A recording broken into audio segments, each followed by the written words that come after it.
Session of the Senate in the second regular session of the 18th Congress is hereby called to order. Senator Francis Tolentino will lead the chamber in prayer. Almighty Father, Creator of heaven and earth, we call upon you in the midst of these trying and uncertain times. Lord, we continue to lift up to you our frontliners who, from day one, have selflessly served our nation. We also pray for the healing of our people who are afflicted with COVID-19, whether they be in critical condition in the hospitals or isolating themselves at home. In your name, we claim their complete healing and restoration of their strength. In this time of economic crisis, help our people who have lost their jobs, with the businesses who have closed down, to rebound and recover what they have lost. Not only do we pray for healing over our land, but as you have calmed the stormy waters of the Sea of Galilee, we lift up to you the troubled waters of the West Philippine Sea. Give our leaders wisdom as they uphold our sovereignty, and always guide them towards the path of peace. As our country eagerly awaits the arrival of COVID-19 vaccines, we claim your blessings of peace and unity. We further declare it as your victory, that the people of the Bangsamoro Autonomous Region in Muslim Mindanao have started to fully achieve genuine and meaningful autonomy in line with their ideals and aspirations, as they have recently celebrated their second founding anniversary. As the first month of the year 2021 came to a close, we look back and thank you for allowing us to pass over this new decade. Continue to bless all the members of this chamber, as well as the staff and employees of this institution, not only with your might and power, but with your hope and peace as well in the daunting days ahead. Amen. Good. Secretary will please call the roll.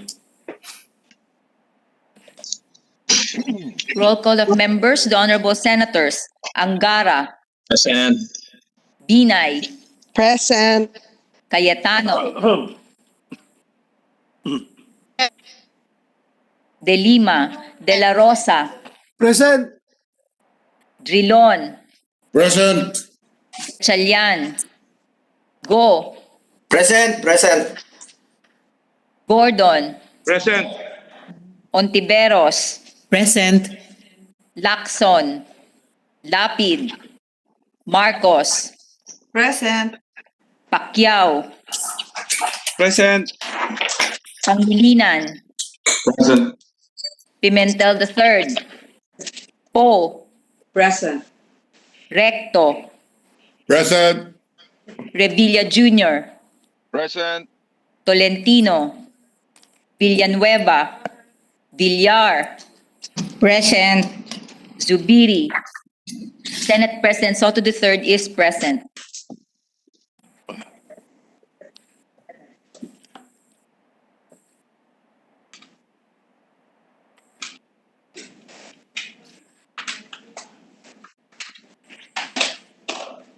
With 8 senators physically present and 15 senators virtually present for a total of 23, the chair declares the presence of a quorum.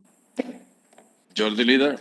Thank you, Mr. President. Mr. President, I move that we dispense with the reading of the Journal of the 41st Session, Monday, February 1, 2021. I so move. Any objection? Oh, by the way, before we approve it, just for the record, if there are no objections,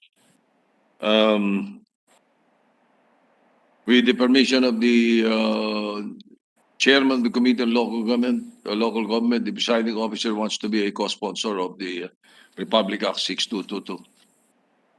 So for the record, into the journal. Yes. All right. So recorded. Yes, Mr. President. Thank you. Any objection to the approval of the journal? Hearing none. Journal is approved. Thank you, Mr. President. Mr. President, I move that we proceed with the reference of business. Secretary will proceed with reference of business.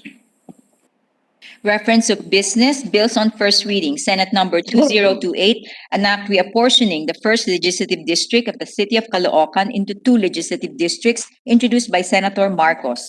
To the Committee on Local Government and Electoral Reforms. Senate Number 2029, an act exempting medications and vaccines from certain provisions of Republic Act Number 11223, otherwise known as the Universal Healthcare Act during public health emergencies, introduced by Senator Soto III and Cayetano. To the Committee on Health. Addition. As additional reference to business. Additional reference of business bills on first reading, Senate Number 2030, na converting and expanding the Leyte Industrial Development Estate into the Leyte Ecological Industrial Zone, creating for this purpose the Leyte Ecological Industrial Zone Authority and appropriating funds therefore, introduced by Senator Revilla Jr. To the Committees on Economic Affairs, Environment, Ways and Means, and Finance. Senate Number 2031, an act creating the Eastern Visayas Development Authority, defining its powers and functions and providing funds therefore, introduced by Senator Revilla Jr. To the Committees on Government Corporations, Economic Affairs, and Finance. Senate Number 2032, an act establishing in the city of Calbayog, province of Samar, a tertiary hospital to be known as the Samar Island Medical Center and appropriating funds therefore, introduced by Senator Revilla Jr. To the Committees on Health and Finance. Senate Number 2033, an act renaming the Eastern Visayas Regional Medical Center in the city of Tacloban, province of Leyte, into Eastern Visayas Medical Center, increasing its bed capacity from 500 to 1,500 beds and appropriating funds therefore, introduced by Senator Revilla Jr. To the Committees on Health and Finance. Senate Number 2034, an act converting the Schistosomiasis Control and Research Center in Palo, Leyte into a general hospital to be known as the Governor Benjamin T. Romualdez General Hospital and Schistosomiasis Center, increasing its bed capacity from 25 to 100, upgrading its professional healthcare services and facilities, authorizing the increase of its medical personnel and appropriating funds therefore, introduced by Senator Revilla Jr. To the Committees on Health and Finance. Senate Number 2035, an act to uphold the academic freedom in the University of the Philippines, amending for the purpose Republic Act Number 9500, otherwise known as the University of the Philippines Charter of 2008, and for other purposes, introduced by Senator De Lima. To the Committee on Higher Education. Resolutions, PS Resolution Number 627, resolution directing the appropriate Senate committee to conduct an inquiry in aid of legislation into the alarming reports of human trafficking, abuse, rape, and imprisonment involving overseas Filipino workers in the Middle East, including the allegations of mistreatment of the said victims by the Philippine Embassy in Damascus, Syria, and its failure to immediately effect their repatriation, thereby causing further distress and hardship to the overseas Filipino workers, introduced by Senator Marcos. To the Committees on Labor and Foreign Relations. PS Resolution Number 628, resolution urging the appropriate Senate committee to conduct an inquiry in aid of legislation on the recent instances of red tagging by the Armed Forces of the Philippines of alumni of the University of the Philippines following the unilateral abrogation of the 1989 UP-DND Accord, introduced by Senator De Lima. To the Committees on National Defense and Higher Education. PS Resolution Number 629, resolution directing the appropriate Senate committee to conduct an inquiry in aid of legislation on the reported depletion of the Passport Revolving Fund of the Department of Foreign Affairs with the end in view of promoting good governance by improving government transparency and accountability, introduced by Senator De Lima. To the Blue Ribbon Committee. PS Resolution Number 631, resolution urging the Senate Committee on Women, Children, Family Relations, and Gender Equality to conduct an investigation in aid of legislation on the issue of trafficked Filipino women in Syria and the gendered dimensions of human trafficking, introduced by Senator Ontiveros. To the Committees on Women and Labor. Majority Leader. Thank you, Mr. President. Mr. President, our dear colleague, my kababayan from Mindanao and Silingan, my neighbor in Cagayan de Oro, would like to avail of the privileged hour. May we recognize the distinguished gentleman from Cagayan de Oro in the Republic of the Philippines, no other than Senator Aquilino Coco Pimentel III. The former Senate President, Senator Aquilino Coco Pimentel III, is recognized. Thank you, Mr. President.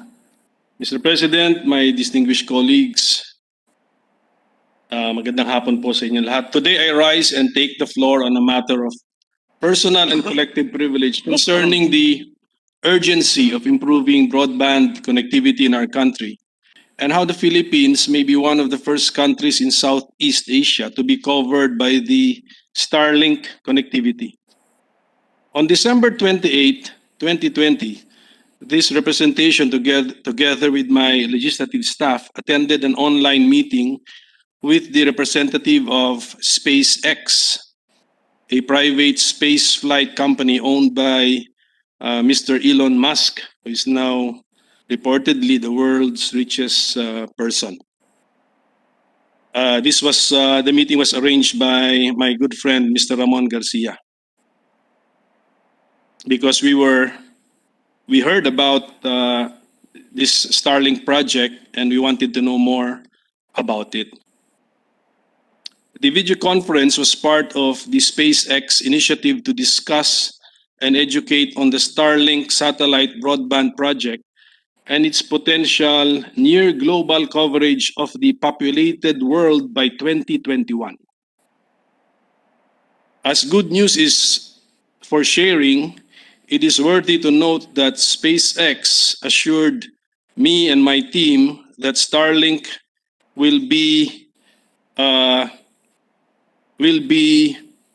covering the Philippines in their estimate by the third quarter of 2021. So, what is this Starlink project, Mr. President? It is a global satellite broadband constellation being developed by SpaceX. It is in fact expected to be the biggest satellite constellation in human history. At the same time, it endeavors to provide high-speed, low-latency broadband connectivity across the globe, including to locations where the internet has been too expensive, too unreliable, or entirely unavailable. As a brief background, SpaceX started to develop its product Starlink Global Broadband in 2015. Two prototype test satellites were launched in February 2018. Thereafter, additional test satellites and operational satellites were deployed in May 2019. To date, Starlink is serving its first customers in the United States and Canada, and they are currently acting very fast to offer services internationally. We were also informed that Starlink has received permission from the U.S. Federal Communications Commission, the FCC, to put as many as 12,000 satellites above Earth. However, based on its own website, the Starlink constellation will consist of around 4,400 satellites. So these satellites will form the said Starlink constellation, and this constellation of satellites is in low Earth orbit, LEO, and designed to work in combination with ground transceivers for fast internet signals.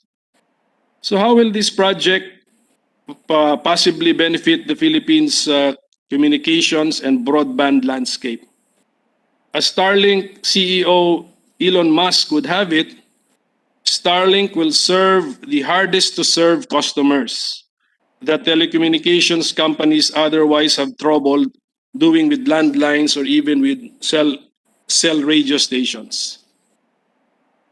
This is good news because the project will potentially ensure that unserved and underserved rural areas in the Philippines will be given access points to the internet. I have seen a survey which shows that there is really a digital divide in our country.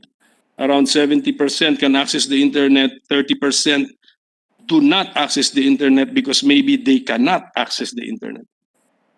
Since Starlink promises a wider coverage, rural areas and poor communities may have better access to remote learning, digital education, healthcare, and other social services, banking services, as well as information on disaster and emergency preparedness. But how about the cost of Starlink Internet? According to the company, it offers high-speed internet connection through its competitive broadband package. Right now, what is available is what they have called the Better Than Nothing Beta test. The initial Starlink service is priced at $99 a month, in addition to $499 upfront cost to order the Starlink kit. That kit includes a user terminal to connect to the satellites, what you call a satellite dish, a tripod, and a Wi-Fi router. But of course, it is expected that the price, the specifications, and the capabilities will improve over time. The price will improve as economies of scale is being achieved by the company. Although this initiatory engagement with SpaceX is both timely and encouraging, we fully know there are various legal barriers under our laws which we should take into account. And this is actually the purpose of this speech, to bring this up so that we can work on this together if we want to take advantage of the technological advancement like coverage over the Philippines of satellite broadband internet service. So during our online meeting, legal requirements in terms of protection and the ability of the Philippine government to engage with SpaceX were also discussed. Starlink, being one that provides internet access to the public, may be considered a public utility and thus subject to the constitutional restrictions under the law. Under our 1987 Constitution, the operation of a public utility is restricted and reserved to Filipino citizens. Article 12, Section 11, no franchise, certificate, or any other form of authorization for the operation of a public utility shall be granted except to citizens of the Philippines or to corporations or associations organized under the laws of the Philippines, at least 60% of whose capital is owned by such citizens. Moreover, under Republic Act number 7925 or the Philippine Telecommunications Policy Act of the Philippines, satellite broadband service providers and network operators such as Starlink using an international satellite system are classified as public telecom entities. As such, Starlink must secure a legislative franchise from Congress authorizing it to engage in a certain type of telecommunication service. It is also required to obtain a certificate of public convenience and necessity from the National Telecommunications Commission before it can operate in the country. Well, at any rate, this is the product of our research. We may be wrong. In relation to satellite user terminals and ground stations like the Starlink gateways, our Radio Control Act or RA 3846 limits licenses of wireless equipment and services to 40% foreign ownership. So there are regulations which we have encountered at first glance, and these regulations left as these are would be a hurdle for prospective satellite broadband market entrants that would want to provide internet service to the country. Mr. President, universal, faster, and affordable internet services are vital to support our country's economic recovery post-COVID-19 and help us build our Yes, sir. Yan po better ay normal. internet project ba ni Elon Musk, yung SpaceX mo? I will, is that part of interpellation, Mr. President? Anyway, we will respond later. The ongoing pandemic and the recent natural calamities highlight the reality that connectivity is life. Our country will immensely benefit from pervasive connectivity, which can make possible effective contact tracing, quarantine monitoring, improve and accessible government services, enhance security, business continuity, expansion of e-commerce, online education and learning, digital public service, as well as enable our people to get back to work to save our economy and stave off hunger and job destruction. Given this latest advancement in technology presented to us by SpaceX, I encourage our Department of Information and Communications Technology, the DICT, to take a look at how the government can take advantage of this project hand in hand or under our national broadband program. I also call on the administrators of our NBP to consider this development and explore whether the NBP's objective of providing universal, faster, and affordable internet access for all Filipinos can be achieved through this satellite broadband option. Now that the public has heard the good news, we ask now the following question. Is the government willing to work on the legal barriers to accessing the latest advantages in connectivity? Should we take advantage of this technology, or should we just let go of this opportunity because of the obstacles?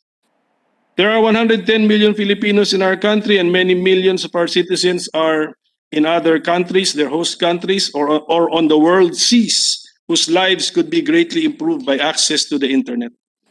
And in this new normal we live in now, the Filipino people deserve nothing less but the full benefits of digitization as a constitutional right. Thank you, Mr. President, and my dear colleagues, for your time and attention. Mr. President. Senator Villanueva is recognized.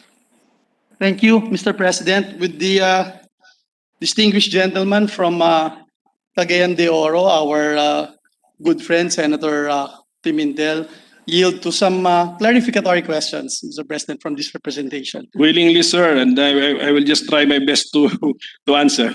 But I will admit if I do not know the answer.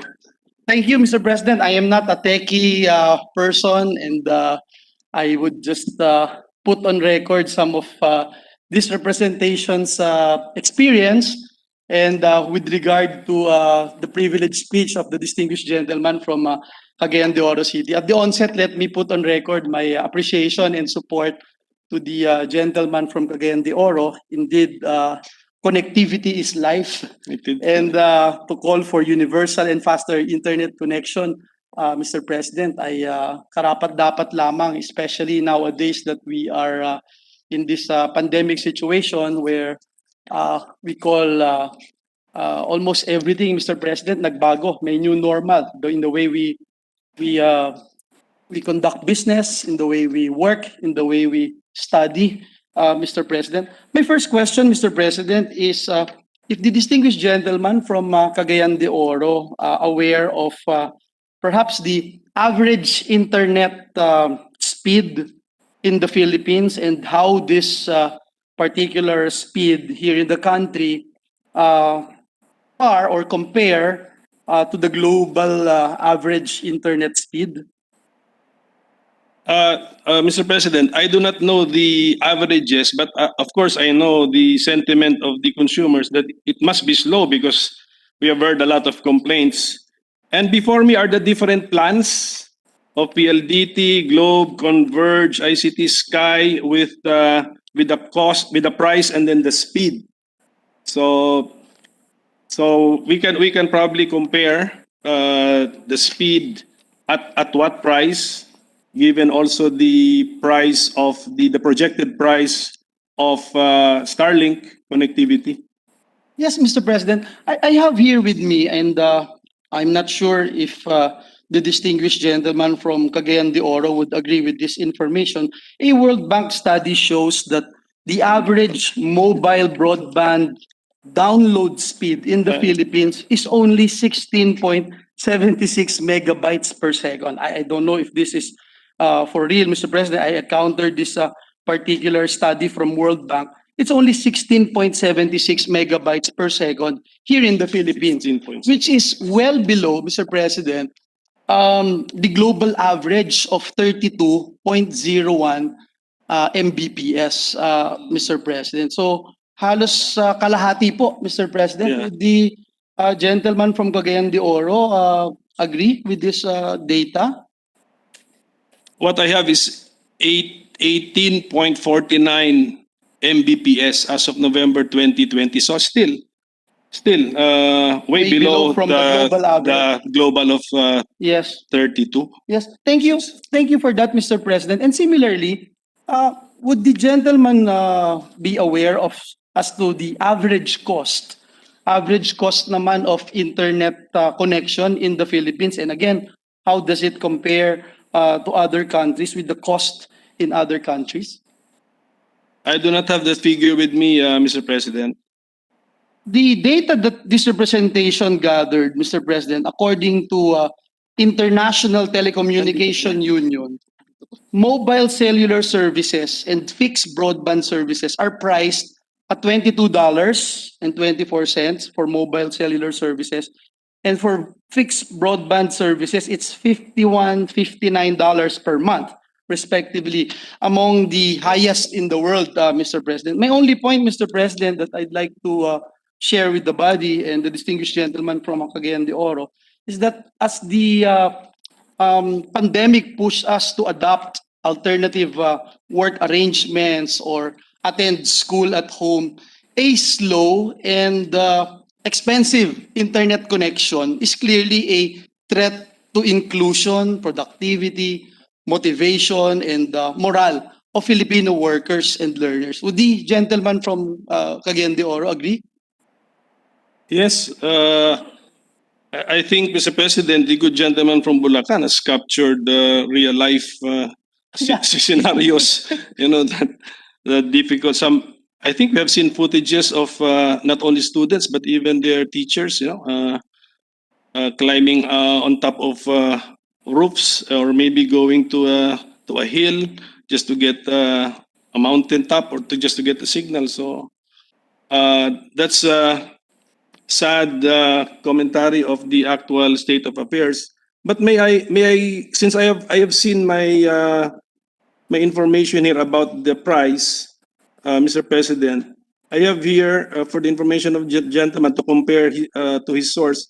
I have here $56.24 is the cost in the Philippines, but it's a per plan per 100 Mbps. Oh. Is that also is the $51.59 dollars cited by the gentleman for also for That's for fixed 100 broadband services. for Yeah. but Perhaps the speed 100 Mbps. I would think that it So we is can compare. only a program, Mr. President. But the problem, Mr. President, is that as the gentleman, the good gentleman from Bulacan has mentioned to me, what is the real life speed that we achieve when we use our internet service may not be the same or may fall far short of the advertised Exactly. speed. So That's where I'm going, Mr. President, distinguished colleague from Cagayan de Oro, and obviously I'm here today. I'm standing before you to air some of our kababayan's complaints about this particular issue. And the Senate, Mr. President, is not spared on this particular issue. We have seen a lot of our colleagues talking and sharing vital information while we are conducting hearings, Mr. President, and all of a sudden, mawawala or mag-freeze na lang sila, Freeze Mr. na lang. President. No? We have seen this like every single day, Mr. President. Just this morning, I had a hearing with the Committee on Higher and Technical Education. We couldn't hear Chairman Popoy de Vera for quite some time, Mr. President. So I'm going to that particular issue, Mr. President, about misleading ads on internet speed. At present, Mr. President, as the distinguished gentleman from Cagayan de Oro made mention, for example, if I am a consumer of a particular internet service provider and I'm paying for 300 Mbps, as advertised, Mr. President, it doesn't necessarily mean that I am getting 300 Mbps all the time. In fact, I have never experienced, I don't think I was able to experience, Mr. President, all my life, a 300 Mbps connection. And that's the reason why I'm here physically present, Mr. President, because I'm having a hard time doing online sessions in my place. So, Mr. President, my question is at present, what are the basic information, particularly on internet speed, internet service providers have to declare in their public advertisements? Can the good gentleman share with us the standards perhaps required by law in internet package advertising? The technical requirements, I'm not ready to answer this afternoon, Mr. President. But of course, there is a basic principle in advertising, the Truth in Advertising Act. Yes. So I think consumer groups should be activated. They should band together, get together, and get some techie people who know how to measure, di ba? You know how to measure internet speed, because I think I think there are two aspects of the internet which are measured, diba? The download speed and then the upload speed, and I think these are not always the same. No? So una sa lahat, when they advertise a certain number Mbps, what is that? Is that the speed of the download, or is that the speed also of the upload? Diba? Ang upload yata is when the user wants to send a file over the internet, no? So that's it. So I think it's about time that since more and more of our people, especially younger ones and even the older ones, are now forced to use the internet. So we have to be this discriminating or knowledgeable about the technicalities behind the internet. So ano ba yung mga speed na yan? Kasi sometimes baka may palusot sila eh. May sasabihin sila na X Mbps yan because ganyan-ganyan. So we should be able to understand the reasoning, and if it's not a valid reasoning, it's really just ano tawag mo dun, just confusing the consumer, then we should be able to, the consumers should through their sheer might, with the help also of policymakers with oversight function, we can call for truth in advertising by our internet service providers. Well, thank you, Mr. President, and the distinguished gentleman from Cagayan de Oro accurately described the poor situation of our subscribers being victimized by wrong advertisement. In my observation, Mr. President, internet providers oftentimes advertise the maximum speed. And this is where the feeling of deception and disappointment on the part of consumers happen. However, according to NTC, maximum speed is dependent on numerous factors and hence may vary from actual speed. Clearly, Mr. President, it is difficult to penalize an internet provider that failed to deliver the advertised maximum speed. Would the gentleman agree that they should be penalized, or if they would be penalized, perhaps it's also difficult to penalize them if they don't have the capacity to measure this data, Mr. President? Because I don't know if the gentleman have an updated data from NTC, but in looking at an article in 2017, mismong NTC po, sabi ho nila, hindi nila ma-implement yung isa nilang memorandum directing telecommunication companies to submit their average data connection rates. According to them, they could not ensure compliance since, and they admit this, since they did not have the appropriate measuring tools to verify those submissions. And they said they would only implement the circular in Metro Manila where they use rented measuring equipment. So, Mr. President, ito ay isang malaking hamon at malaking problema na tingin ko po ay dapat tutukan, and I'm glad that the distinguished gentleman from Cagayan de Oro raised this particular issue of not just the importance of having connectivity at home where we can work and for our children to continue their education, but also with regard to this misleading ads and internet speed. Tama po yun, Mr. President. Actually, sinabihan ko nga si Senator Tolentino na ako mismo, hindi ko alam paano ba i-measure yung internet speed ng aking service provider. So, is that a separate gadget or is that an app? Is that a program? So, as we speed test, is that a program, an app? Is that just downloaded? So, as we grow in sophistication, because we're using the internet every day, so we will get to know all of this, and then consumers will get to know all of this. And we're only talking about consumers. What about the regulators? If they don't have the capacity to measure the number of Mbps, how can they regulate these service providers? And I have a feeling that the measurement of the speed from the point of view of the consumer must be different from the point of view of the regulator. Yes. Iba siguro sa kanila, because I think when you use the internet at the same time, I think that affects also the speed, no, from the point of view of the consumer. Mr. President, So- last November 2020, during the budget deliberation of the Department of Information and Communications Technology, DICT proposed Magkano, sir? an increase on penalties, Mr. President. They proposed an increase on penalties on telecommunication companies for failure to deliver their advertised internet speeds.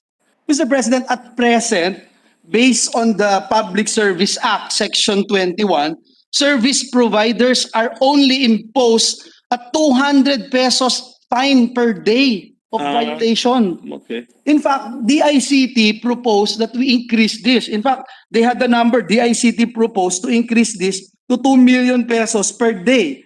Is there already a regulation drafted or released regarding this that the gentleman from Cagayan de Oro would know? Or From the ICT, sir, I have no information. But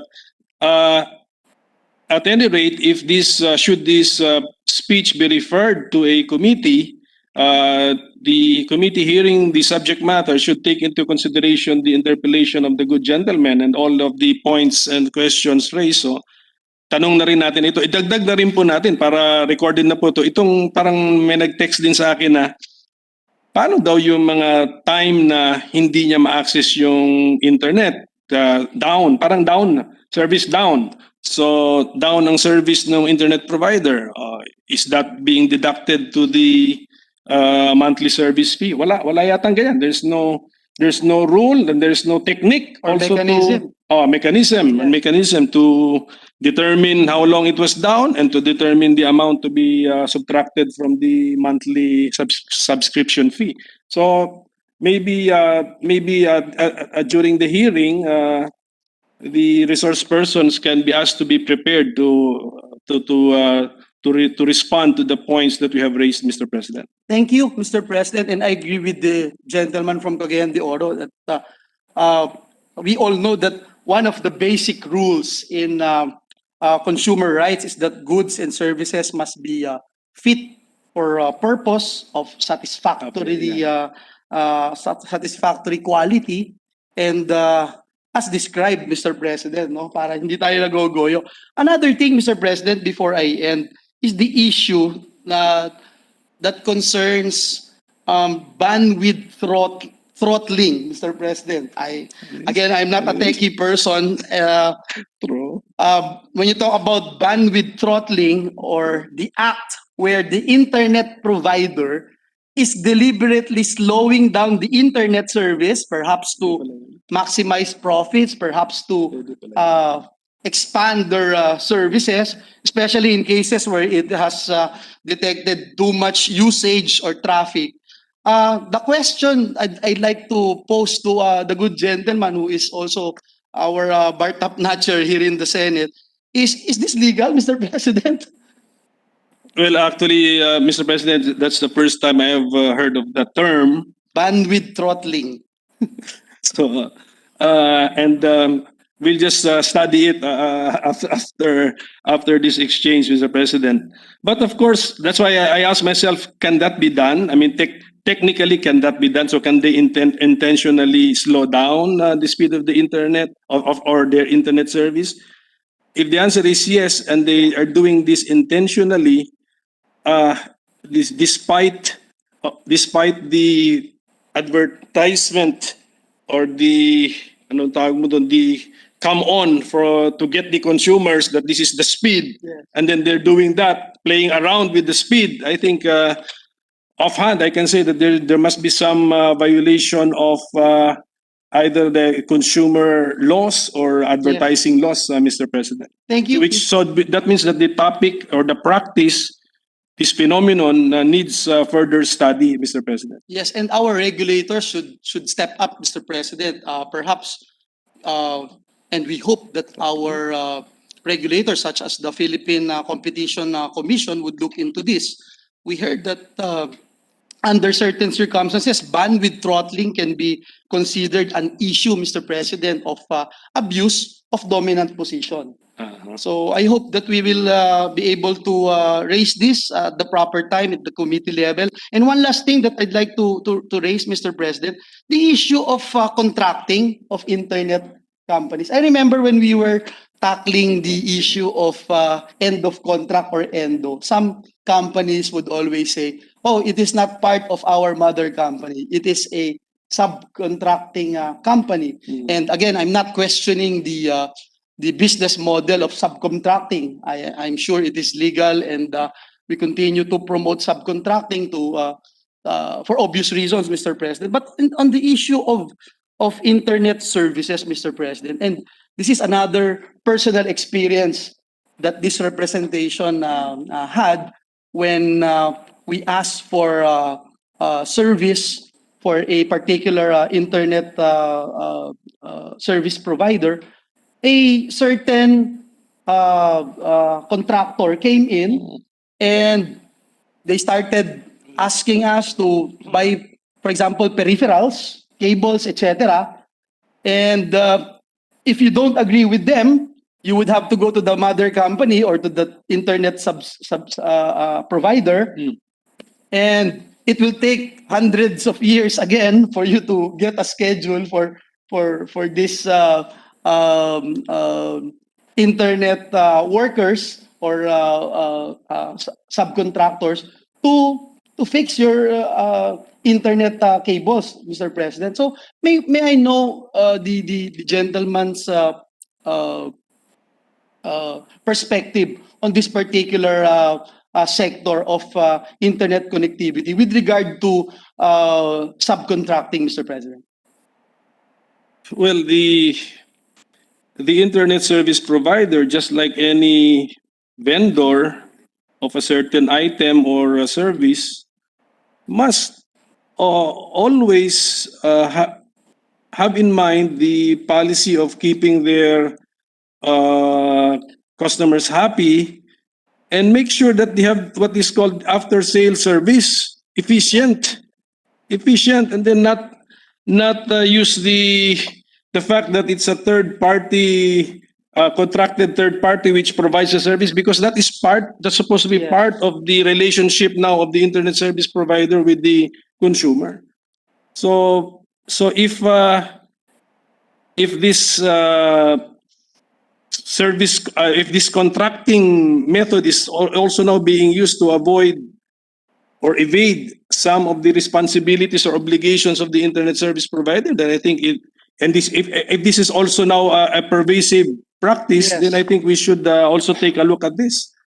Because if you enter into a business, make sure that the consumers, the market, is pleased not only with the goods or services that you have sold, but with the totality of the experiences in the consumer's dealings with you. Yes. I mean that should now be the more modern approach in doing business, Mr. President.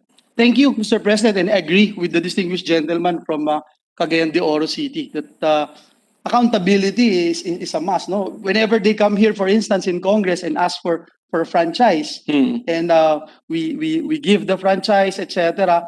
We trust that they would deliver and not hide or point out their subcontractors as the ones not giving a satisfactory service, Mr. President. Pero sir, Mr. President, maybe that practice was only copied from practice in other industries, like ginagawa ba yan sa cable, ginawa ba yan sa landline noon, ganun ba yan?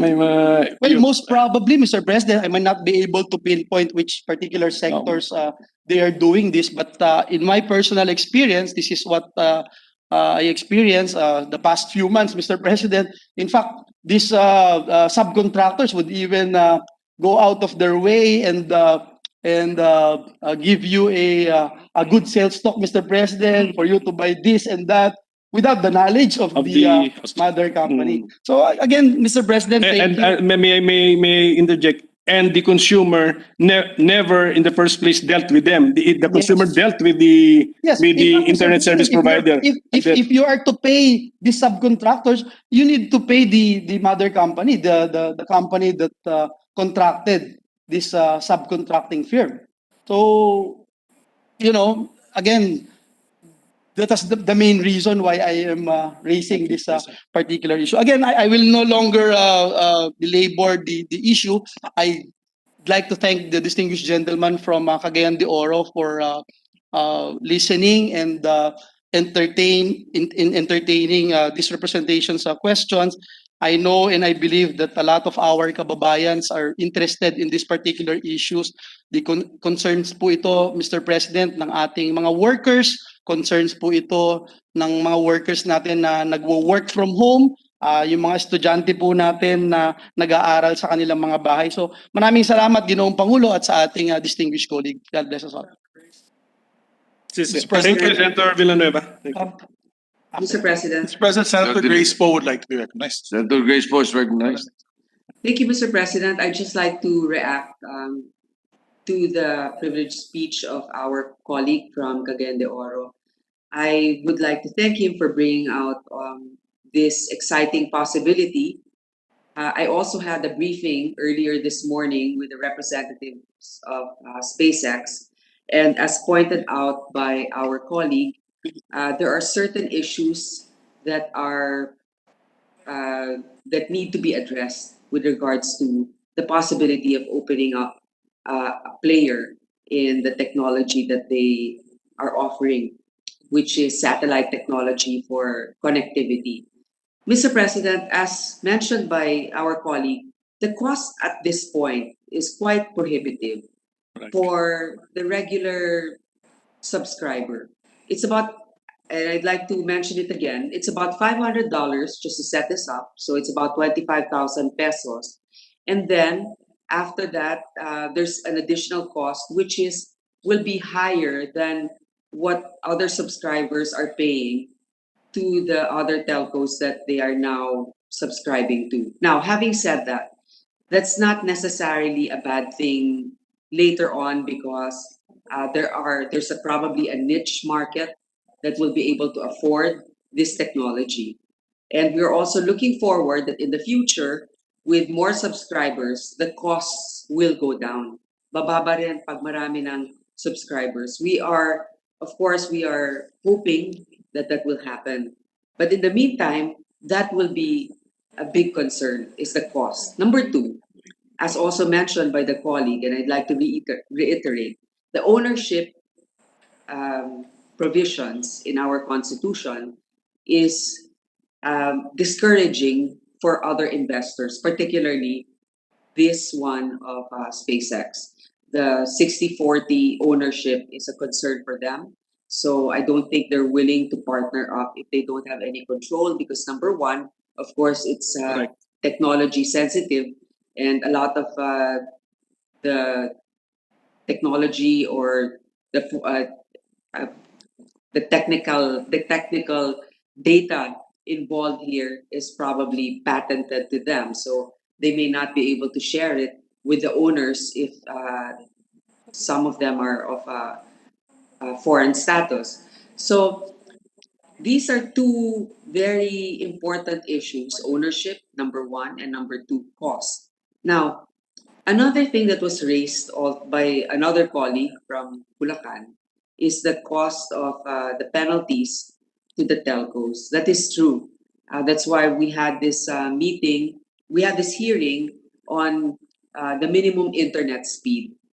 One of the things that came out in the meeting is that number one, the penalties are too low, so it will not be a prevention from other telco companies to keep violating. It won't prevent them. It won't discourage them from violating, because as mentioned, 200 pesos is the penalty.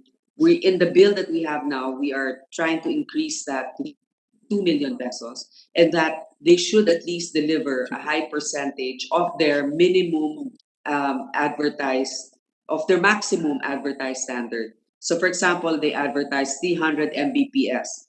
At least, if I'm not mistaken, 80% of the time, that's the service speed that you should receive.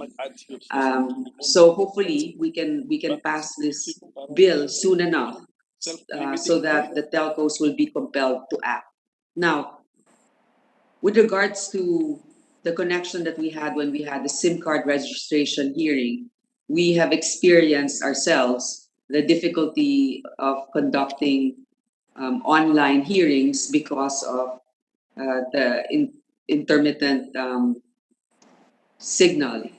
And what happened at the time was my signal was pretty bad, and I was chairing the committee. And well, thankfully, the company that provides my broadband service came immediately within less than 30 minutes. And they said that they would increase my broadband speed, which they did, and I'm grateful. I'm just hoping that they can also be this quick in addressing the concerns of the public who are complaining perhaps about their internet speed. As I was just talking about this, makita ko, parang nababawasan din yung signal ko. So parang, ewan ko kung nasasabotahin na naman tayo dito. Hindi sa nag-iinsulto, ang sinasabi ko lang salamat na pinataas yung internet speed ko. At sabi ko nga dun sa hearing namin, sana all, di ba? Sabi nga ni Senator Marcos, at sana always. Di ba? So, Sana all, always. Oo, sana all, at sana always.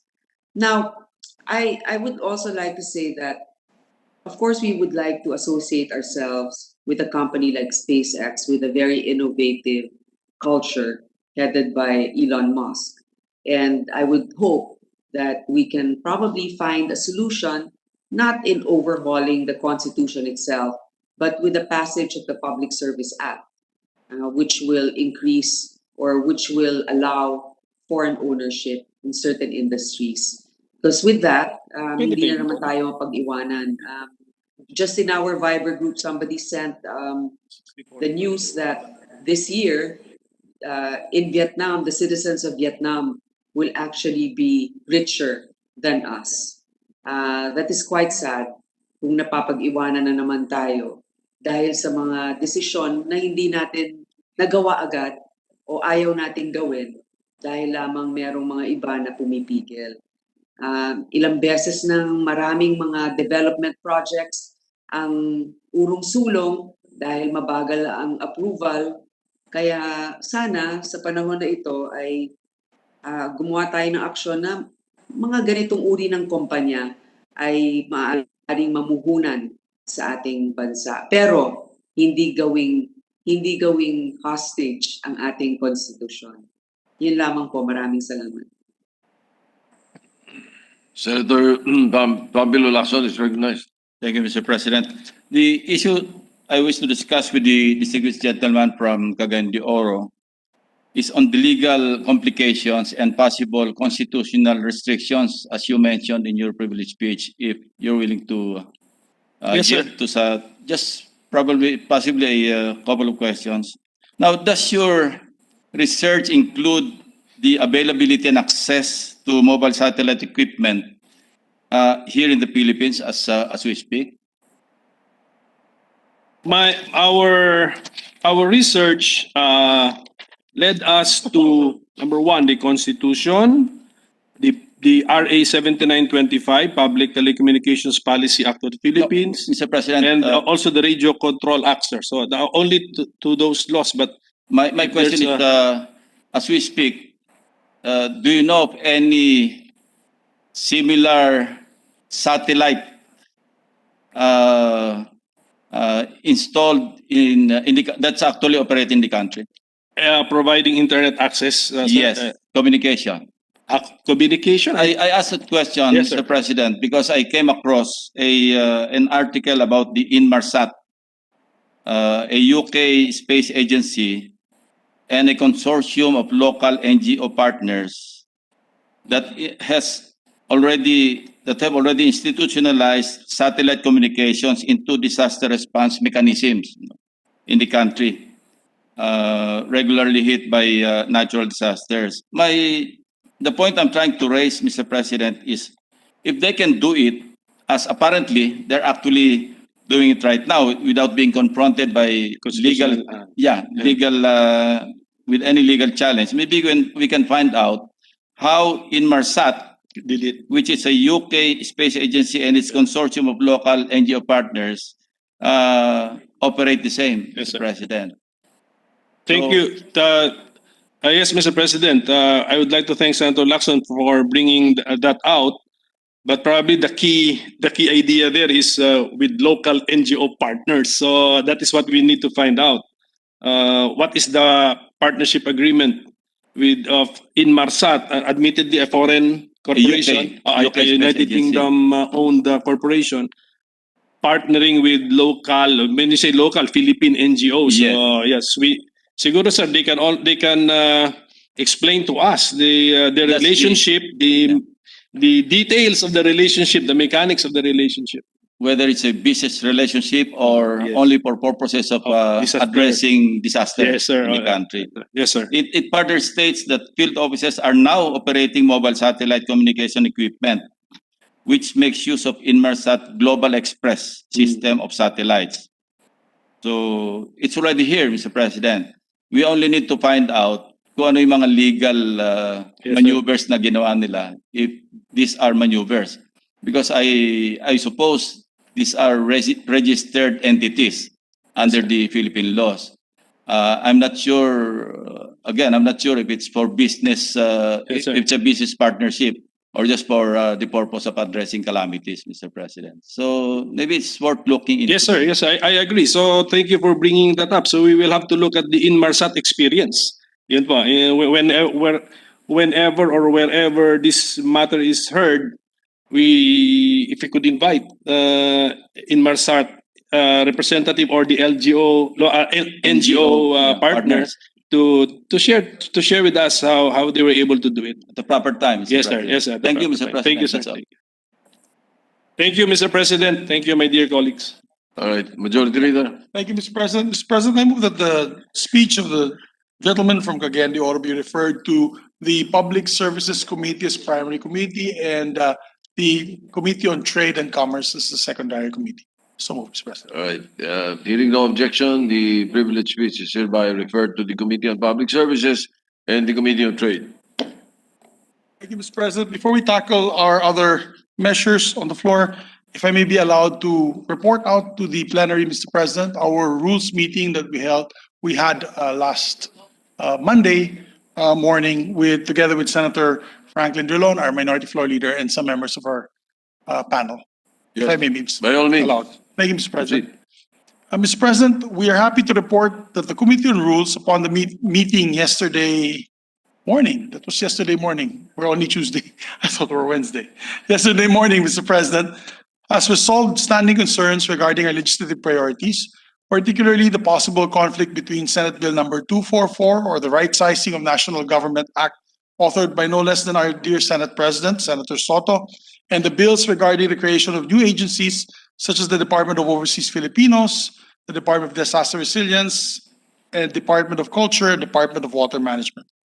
This issue was brought forth last year by our esteemed Minority Leader, Senator Frank Drilon, who motioned that the hearing of the proposed Overseas Filipino Department be deferred, until which the bill between right sizing and our new agencies, creating various departments and agencies, be prioritized to be heard by the respective committees is settled. And I thank our dear Minority Floor Leader, because we had worked together on this, on how we can move forward and discuss a win-win solution for our Senate and as well as the committees. In yesterday's meeting, we came to an agreement, Mr. President, to resolve this by honoring the Senate's long-standing tradition of honoring the committee system, which means we are allowing bills to be taken up by the respective committees simultaneously. Then, once the committee reports are filed, we will call for an all-member caucus, and it's not a commitment I made to the minority, to our dear Minority Floor Leader.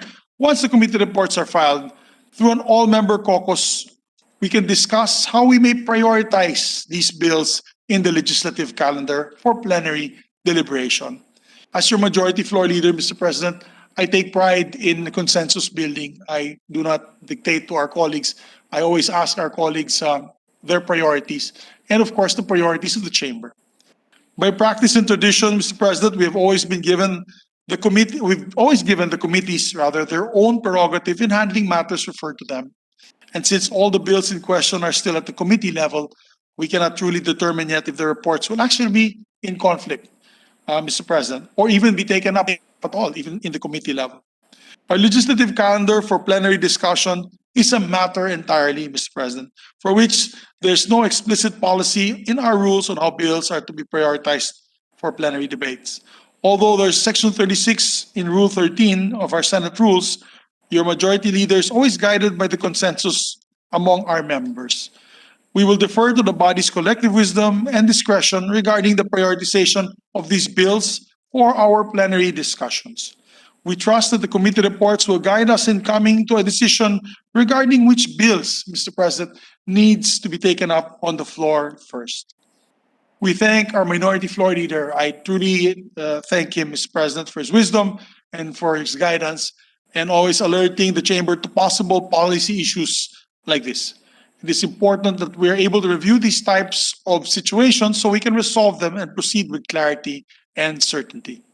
We also like to thank Senator Joel Villanueva, who chairs the Committee on Labor, for which the proposed Department of Overseas Filipinos is lodged on, and was actually the impetus for this discussion. Mr. President, Senator Joel has been a real champion of our OFWs, and I'm sure the good gentleman is raring to resume committee work on the DOFIL bills, or the Department of Overseas Filipinos.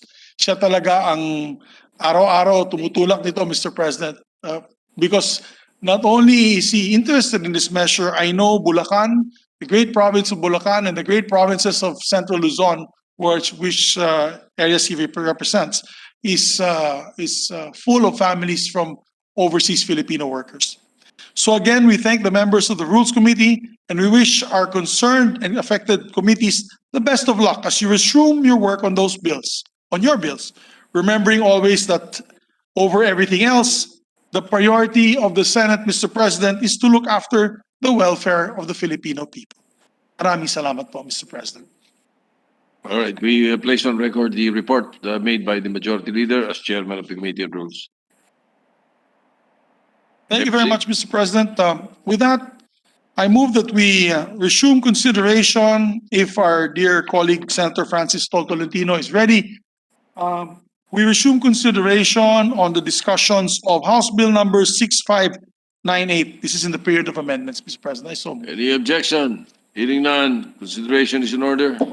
This is the status is period of amendments. period of amendments na po tayo, Alright. Mr. President. Alright. And this is the conversion of the municipality of Calaca and the province of Batangas to a component city, Mr. President. May we recognize the sponsor, Senator Francis Tolentino, and I believe he owes the good minority floor leader, I believe, an explanation on a particular request of our minority floor leader.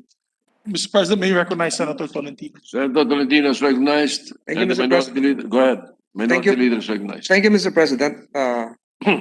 Pursuant to the request of our minority leader, I forwarded to his office the opinion required as contained in our journal, and I quote, that the good minority leader will not have additional questions and would await for the final opinion of Senator Tolentino on the issue of the allocation of development fund.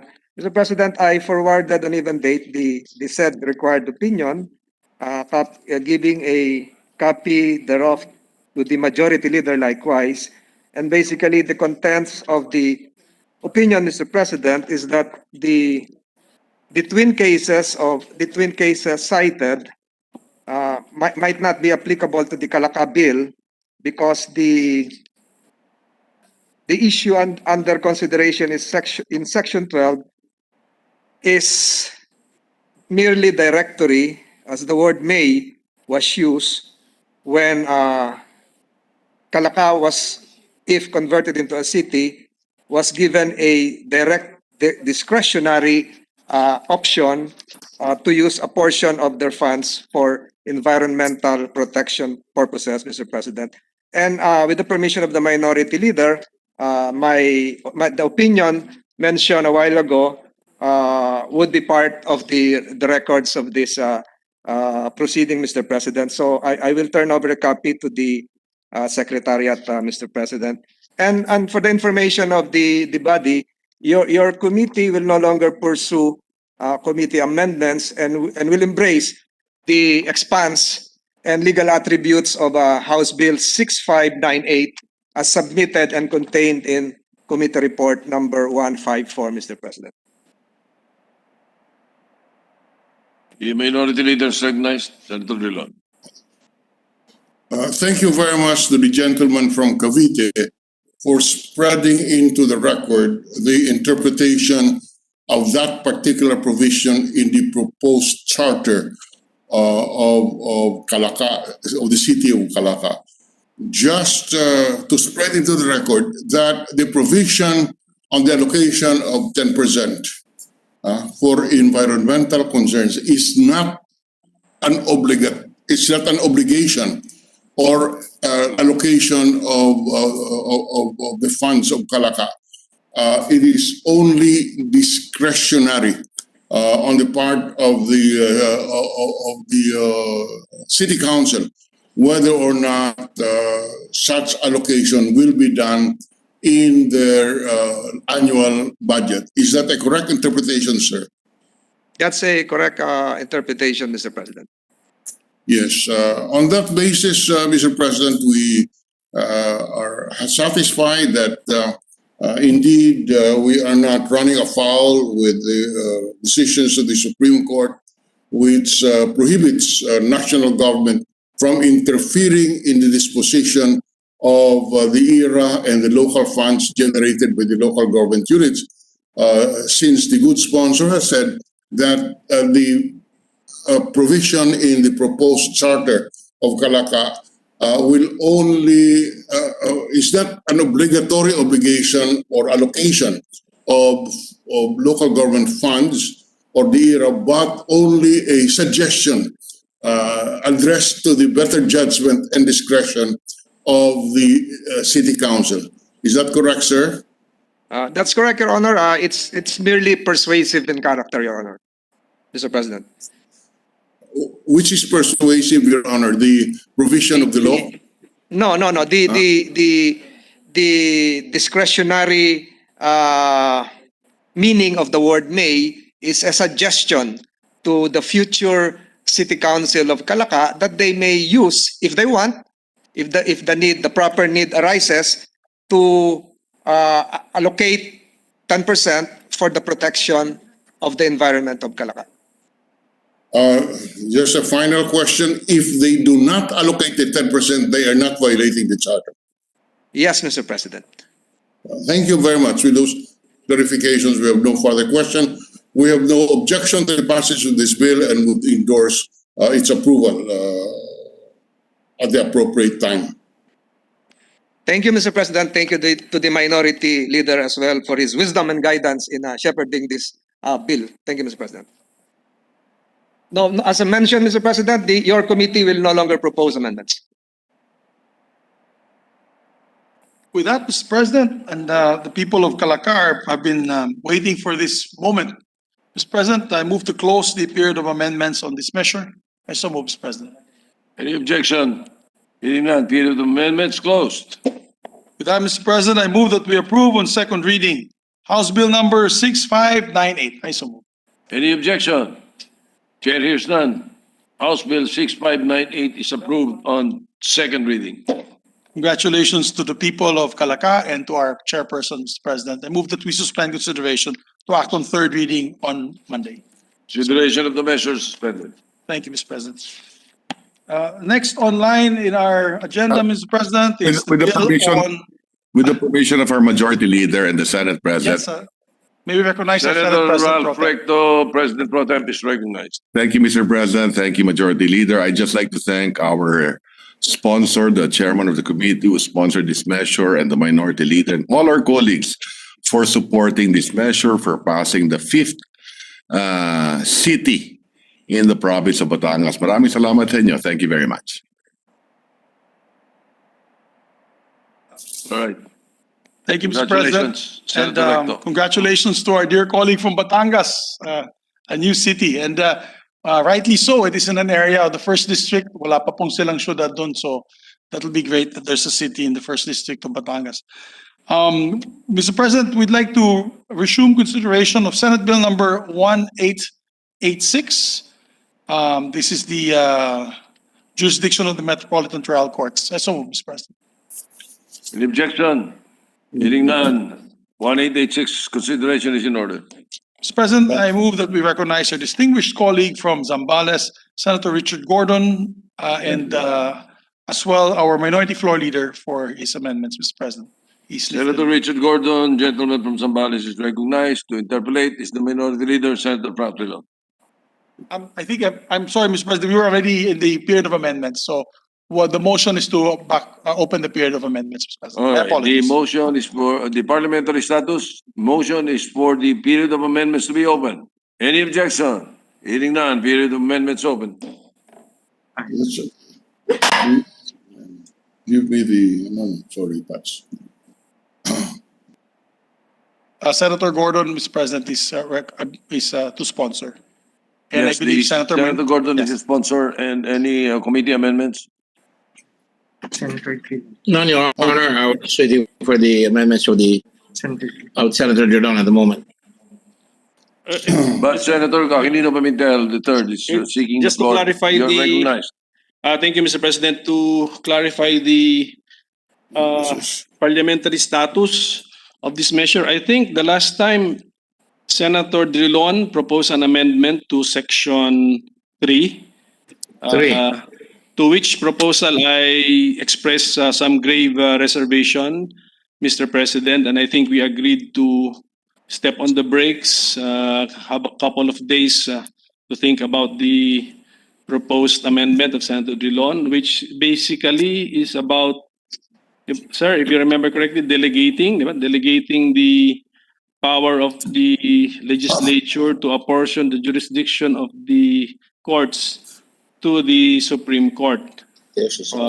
So I have expressed my grave reservation, and upon researching on the matter, my reservation remains, Mr. President, especially when I saw that the apportionment of the jurisdiction of the jurisdiction of the courts is actually even mentioned in the Constitution as a legislative power. So, maybe I will appeal to the proponent if he has had a change of mind or heart after the passage of a few days. Thank you, Mr. President. Yes, the gentleman from Cagayan de Oro is correct. That was the status when we suspended consideration. Senator Franklin is recognized. Thank you very much, Mr. President. There is no dispute that the power to allocate the jurisdictions of the inferior courts, particularly the first level and the second level courts, is a power vested by the Constitution to Congress. However, there is also nothing in the Constitution which prohibits Congress from delegating this function to the Supreme Court, who is in a better position to judge whether or not to reallocate the jurisdictional amounts found in the Judiciary Act.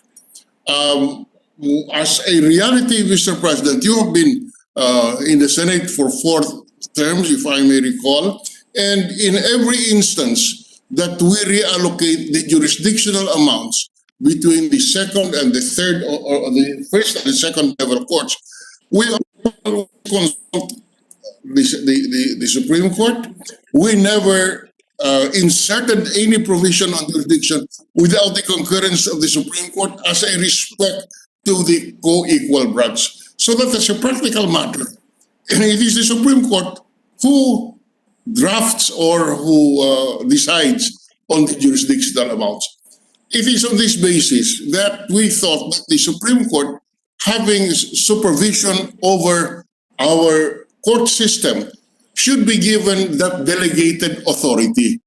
Therefore, we have proposed that the jurisdictional amounts should be the determination of the jurisdictional amounts of the first and second level courts should be delegated to the Supreme Court.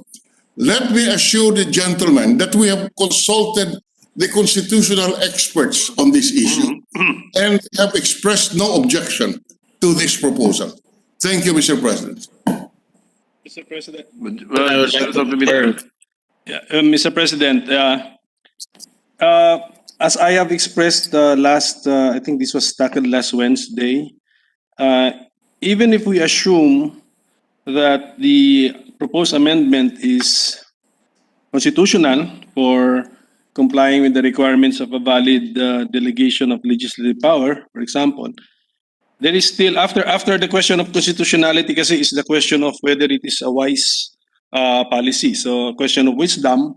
So even if, let's say, we assume that the proposed amendment is entirely or 100% constitutional, I also express the opinion that I would rather not have the legislature delegate such a power mentioned in the Constitution as a basic legislative power to not delegate this to the Supreme Court. So this is no longer a question of whether it is constitutional, it is a question of whether we should do it. So wisdom na po or policy. So I've just expressed my position on the matter, Mr. President. At any rate, the minority leader is of course more experienced in lawmaking, but at any rate, maybe we can make this a separate subject matter of a bill so that we can study the concept more deeply and the debate on it more thoroughly. At any rate, the section 3 of the measure that we are considering already provides for the parang automatic adjustment of the jurisdictional amounts every 5 years. And on this section, where I express some reservation initially, upon revisiting it and studying it more carefully, I have no reservation or objection to section 3 of the committee report, which allows the automatic adjustment naman, sir, of the jurisdictional amounts. Thank you, sir. Thank you. Mr. President. Yes, the sponsor is recognized. Mr. President, I have a lot of respect for what the two gentlemen have stated. Both seem to have some sound reasoning behind their arguments. However, Mr. President, we are in an era where justice has crawled so slowly, Mr. President. And for an example, as I pointed out in my presentation, the last time we amended the jurisdiction was in 2004, which meant that a lot of people had to wait for their cases to be called simply because we have even a rational the Supreme Court, or for that matter, the judiciary, can move a little faster. Dapat bilisan naman natin ng konti because yan ang hinihingi ng ating mga kababayan. Now, insofar as constitutionality is concerned, Senator Dillon and I had been talking about it over the weekend, and he consulted his own friends who are constitutionalists, and I did so too, Mr. President. After all, I have classmates who were former Chief Justice of the Supreme Court, and their position is that it is a valid delegation of authority because there is still that phrase, unless otherwise provided for by law. In other words, we're not surrendering the prerogatives of the legislature in toto to the Supreme Court. This is really more of a pragmatic solution right now, which allows us to be nimble, and the Supreme Court to be nimble and fleet-footed as well when they say overloaded na. And therefore, if it's overloaded, not because it's overloaded, they come up with a cogent division, Mr. President, that I think is acceptable. So they bring down the load of the Supreme Court, of the second level court, and give it some to the first level court, and in the process, the public will go, the process of law will go faster. Besides, Mr. President, this will be prospective anyway. So hindi naman basta i-unload, parang in-unload ng dump truck. Agad, no? So ito ay magagamit kaagad. On the other hand, we also observe some precedents in the past, Mr. President. And let me quote, this is on the matter of the Eastern shipping lines theft, Mr. President, where this was taken up. And the court ruled that the occasions are rare when executive or judicial powers have to be delegated by the authorities to which they legally certain. And in the case of the legislative power, however, such occasions have become more and more frequent.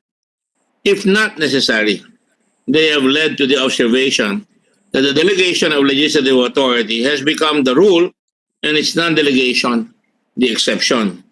That's in the case of Eastern Shipping Lines, Mr. President, when a widow of a Filipino sailor who died was seeking assistance from the shipping line, and the POA intervened and said, we'll give it to you because normally it should be given by SSS. And in the course of this, the Supreme Court said, pwede yung POEA because talaga namang kasama yan sa charter nila. And at the same time, memorandum for death benefits are included with POEA. So why will you further exacerbate the suffering of the widow? That's one case, Your Honor. But really, upon the other hand, we really have to take a look at the reason of the increasing complexity, Mr. President, of the task of government. As you can see earlier, we were discussing Tesla. And it seems that we're trying to stay up apace of the changing world. And the growing inability of the legislature is more pronounced to cope directly with the myriad problems demanding its attention. Certainly, the court will be made aware of the fact that the pace of justice is turning slow. Now, my personal thrust, and you may not agree with it, is to make sure that the Justice Committee, your committee, comes out with things that will speed up the administration of justice. That's why we allowed for time spent community service and made it arrest to mayor the threshold to allow people to be released. We also are creating courts, Mr. President, judges at large, and we're also increasing some of the courts, if I'm not mistaken. I think I'm handling one of them right now. And even unloading the courts of various cases. I'm going to file a bill on police courts, Mr. President, so that people will see which court is handling police cases. The thrust, therefore, Mr. President, is to see to it that the people become more aware of the fleet-footedness of the judiciary. Para nakikita nila na mabilis na ang takbo. To many of the problems attendant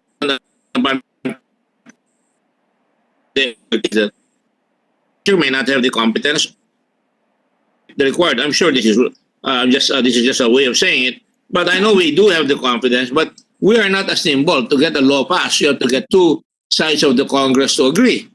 So in this particular instance, and I emphasize particular instance, we're allowing the court at our discretion, subject to our pulling it out later on if we change our mind under the provision unless otherwise provided for by law, that we can now say, fine.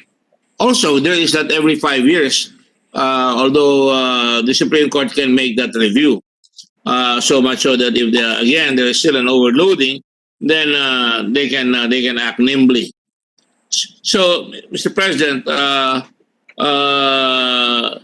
the important thing is that we allow ourselves the required direct and efficacious, not to say specific solutions, in a very expeditious manner. Having said that, Mr. President, I'd like to remain steadfast on our provision. This is the meat, the body and soul of this bill, Mr. President, and we have studied it on committee. And I think it's now time to take the chance to delegate that power, albeit temporarily, and I would not see it wasted by making another appeal to delegate it, Mr. President. I think it's important that we act fast. Thank you very much, Mr. President, and with my apologies to my good friend Senator Pimentel, who I know speaking out of principle, Mr. President. We too speak out of principle. Thank you very much, Mr. President. Thank you, Senator Gordon. So, Mr. President, Senator Francis Tolentino is Mr. recognized. President, just a short manifestation in support of the position of Senator Pimentel. Mr. President, the powers of Congress is very clear relative to the Judicial Department as contained in Article 8, Section 2 of the Constitution. And I quote, "The Congress shall have the power to define, prescribe, and apportion the jurisdiction of the various courts," Mr. President. Nowhere in the language of the Constitution can we find an intent or a textual content that would allow Congress to share the powers with the judiciary, Mr. President. So in effect, Mr. President, and with all due respect, this would be tantamount to abdicating the powers of Congress to another branch of government which is not contained in the Constitution, Mr. President. It cannot be found in the Constitution that powers given by the Constitution to Congress can be delegated to the judiciary in this specific issue, Mr. President. It is not a rule-making power that will be received by the Supreme Court. It will be a delegated power, which is, my submission is that it is forbidden because it cannot be found in the language, heart, and intent of the Constitution. That's all my manifestation is, Mr. President. I support the position of Senator Aquilino Pimentel. Thank you, Mr. President. Answer, Mr. President. Yes, Senator Gordon is recognized. The general appearance is that really, indeed, the Congress has the power to define, prescribe, and apportion the jurisdiction of various courts, and but may not deprive the Supreme Court of its jurisdiction over cases enumerated in Section 5. Now, first and foremost, Mr. President, the suggestion we came from the Supreme Court. It did not come out from our mind, but they were asking us kung pwedeng make the adjustments because masyado na ang pressure. On the other hand, there's also the next provision, the subsequent provision, which provides that the Supreme Court shall have administrative supervision over all courts and the personnel thereof, which means they know in the administration of justice that their personnel are sandbagged by numerous cases already, Mr. President. And besides, Mr. President, it is important to note that this power is not permanently being relinquished by the Congress. The phrase "unless otherwise provided for by law" is our insurance. At some point in time, when things are normalized, we can do that. I don't think it would be a sin to allow the Supreme Court some more leeway because they know from time to time how heavy the caseload can be. It's beginning, for example, to be more difficult to get judges, Mr. President. I sit in the Judicial Bar Council, Mr. President. The applicants, for example, Mr. President, have taken the bar 3 times, 4 times. Talagang humihirap makakuha ng mga abogado. And Mr. President, in this particular instance, I will quote in the case of Edu versus Ericta, the legislature does not abdicate its function, and I emphasize that we're not abdicating its function when it describes what job must be done, who is to do it, and what is the scope of this authority for a complex economy that may indeed be the only way in which the legislative process can go forward, Mr. President. And that is why I think we're not abdicating to anything, and the Supreme Court is not jumping with joy that we are relinquishing a power because they know we're not. What they would like us to do is give them an assist so that they can move faster. And besides, Mr. President, if there is a question made by my distinguished colleagues in the Supreme Court, they would have to decide it anyway. And if they do decide it, then we are going into a new law, Mr. President. And I think that that would be better rather than having all these cases languish before judges that cannot move because they are simply overloaded. I submit, Your Honor. Yes, the Majority Leader. Yes, Mr. President, I believe there is a dispute on one particular amendment which we may have to decide as a body. May I ask for a 1-minute suspension, Mr. President? I am not a legal luminary. We want to ask our legal luminaries what this issue is all about before we can act on the motion or to divide the House or to make a decision collectively, Mr. President. Maybe All right. 1 minute suspension. Yes, the session is suspended for 1 Senate minute.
Session resumed.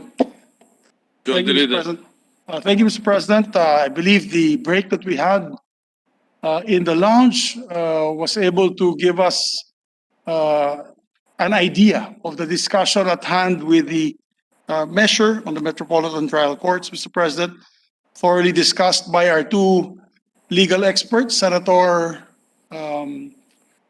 Coco Pimentel, as well as Senator Francis Tolentino. And yung kung sa Bisaya pa, murag abogado, na parang abogado, our Senate President and Senator Ping Lacson was a lot of lawyer friends. So, Mr. President, during the discussion, we have an idea, more or less, the two sides of the measure. But maybe just recognize Senator Coco Pimentel, Mr. President. I believe he has a last-ditch appeal to put on record.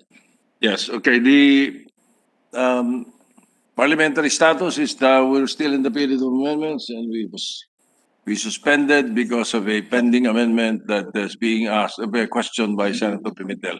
Senator Pimentel, you may continue. You are Thank you, Mr. President. To the best of my ability, I think this is the situation. There is a proposed amendment to Section 3 of the measure found in the committee report. And the essence of the proposed amendment is a delegation of the legislative power to apportion the jurisdiction of courts to the Supreme Court for in the future, so that the Supreme Court can adjust the amounts which determine jurisdiction of the MTC and the RTC. And then there have been two grave reservations expressed regarding the proposed amendment. One is constitutional, that the wording of the amendment, the terms of the delegation, and the concept of the delegation itself may be unconstitutional. The other one, which I added, my reservation, is a policy reservation, in the sense that even if we assume that the proposed amendment is perfectly constitutional, it's a policy question. The wisdom behind the proposal, should we delegate such a power, which is mentioned in the Constitution explicitly as belonging to the legislature. So this is the situation, Mr. President. I think Senator Tolentino will correct me if I'm wrong. He raises the constitutional angle. I raise the policy question, whether we should do it or not. I find it unwise to do it. So that's my appeal to our colleagues or to the proponent. Well, because it's about the wisdom. If we could, take a second or third look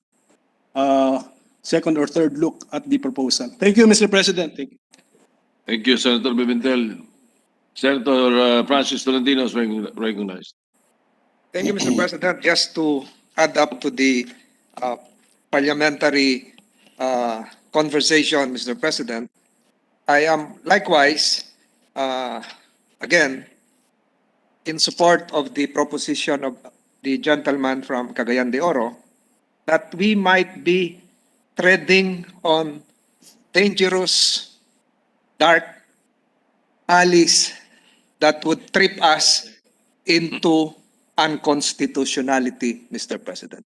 With all due respect to the sponsor, I cite 4 cases coming from the Supreme Court that would probably allow us to reflect on whether the actions that we will be taking will be, 1, a delegation of a power given to us by the Constitution to another co-equal branch of government. It is not sharing. It is a total abdication of that power granted solely to Congress by the Constitution. And number 2, we will be depriving future Congresses, future Senates, of that power likewise, because once we have abandoned and given up that power, we might not be able to retrieve it back, Mr. President. I cite, Mr. President, a 1967 case of De Jesus versus Garcia, GR 26816, February 28, 1971, which in its dicta states, Congress may not delegate powers vested on it by the Constitution, specifically when it reflects the jurisdiction of courts.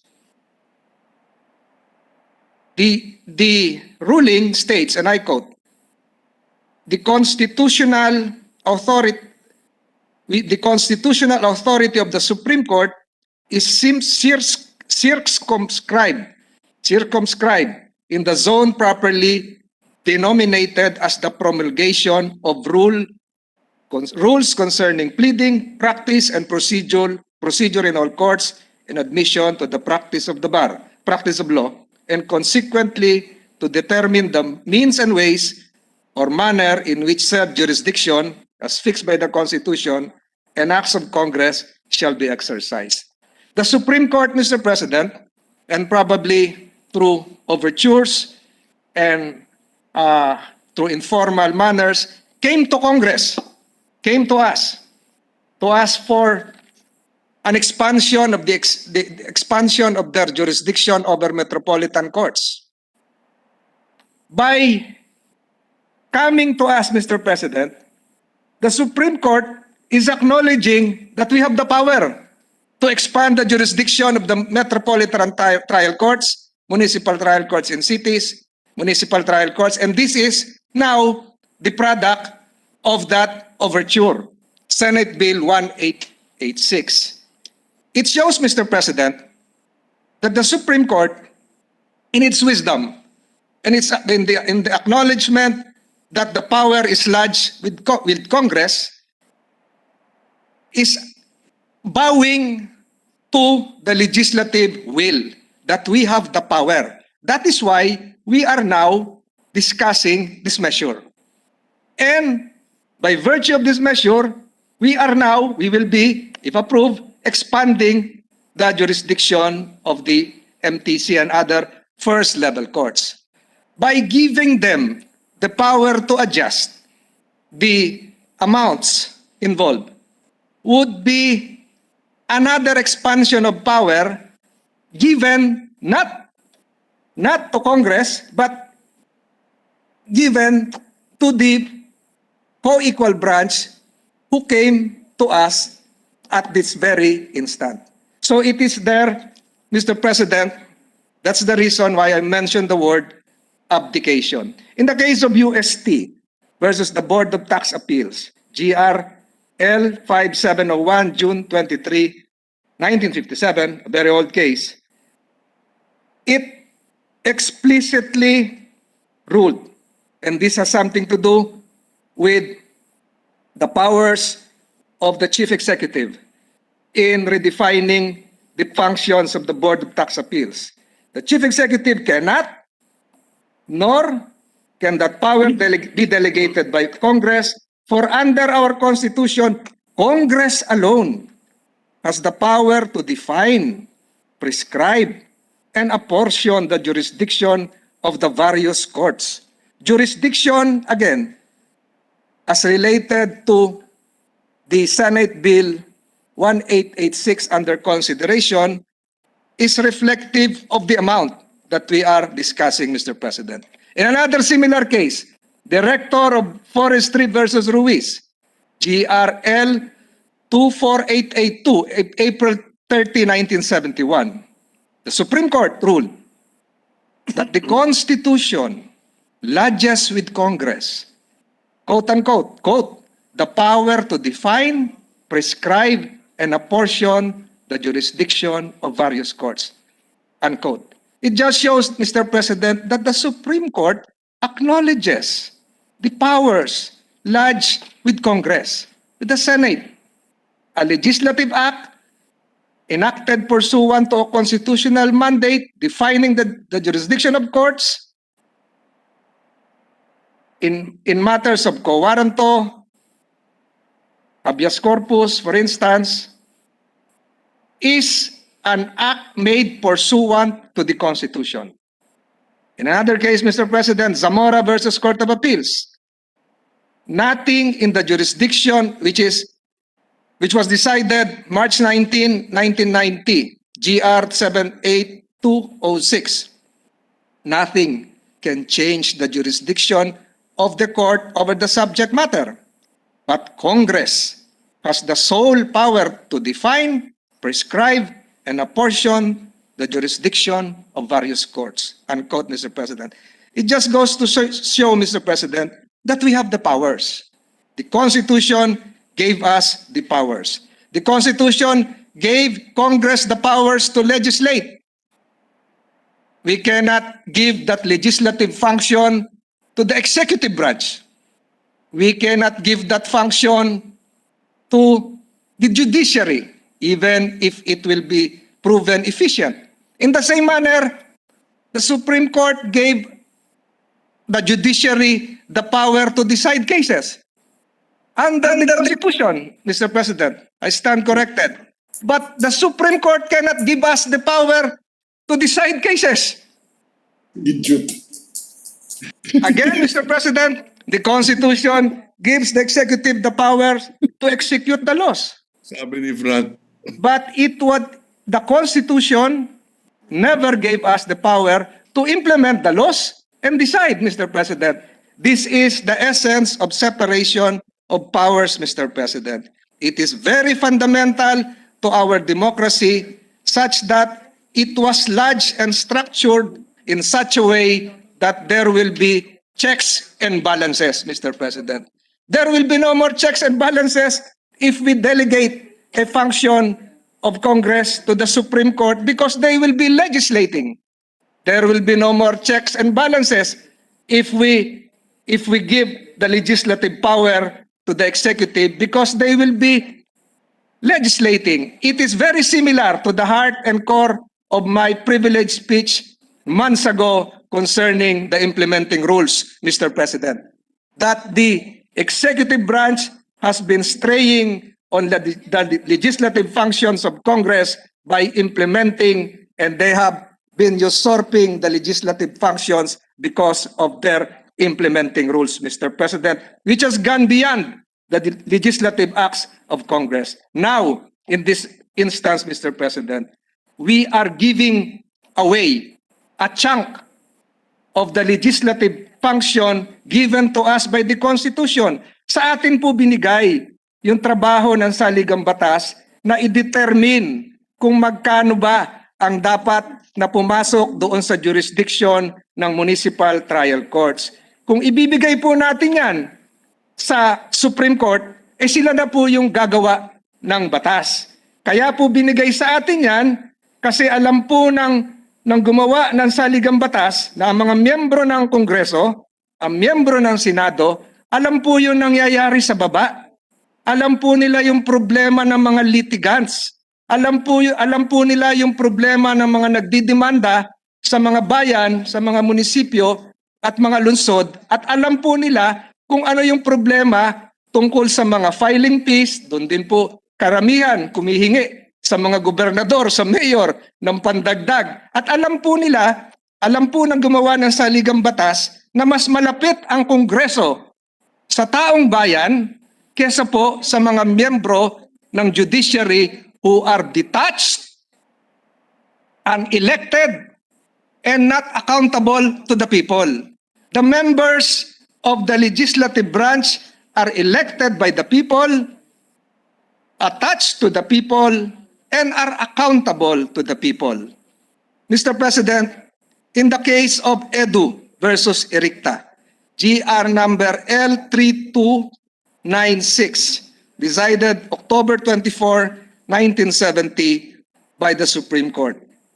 It is a fundamental principle flowing from the doctrine of separation of powers that Congress may not delegate its legislative power to the two other branches of government, Mr. President, subject only to one exemption, that local governments may over local affairs participate in its exercise. That's why we have the local government code, Mr. President. So it is very clear from the cases I mentioned, and I have a lot of other cases. I do not want to take too much time of this chamber. When you change the amount as contained in this proposed measure, you legislate.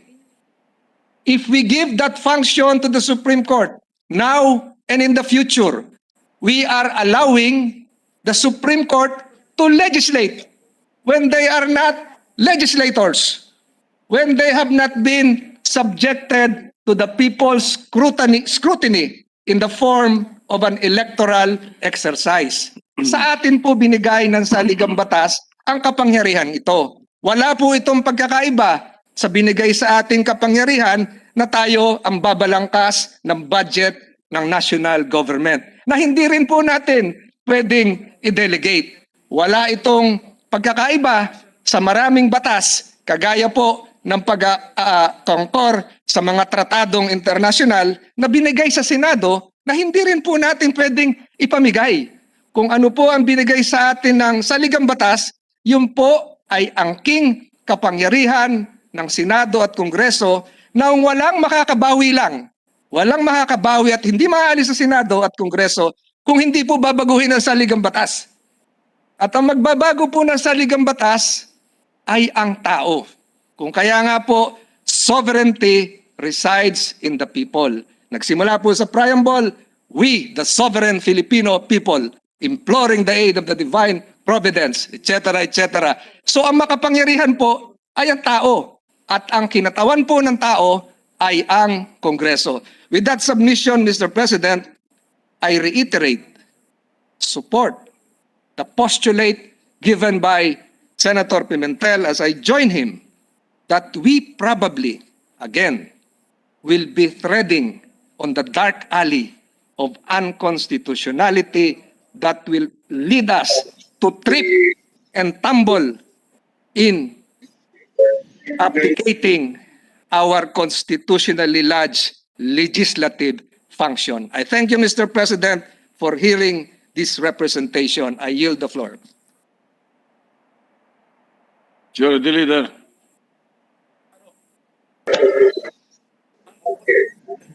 I remember many years ago. I believe Mr. our President, colleagues, Mr. President. would like to be also recognized. May we recognize Senator Angara, and then of course a response from the sponsor after.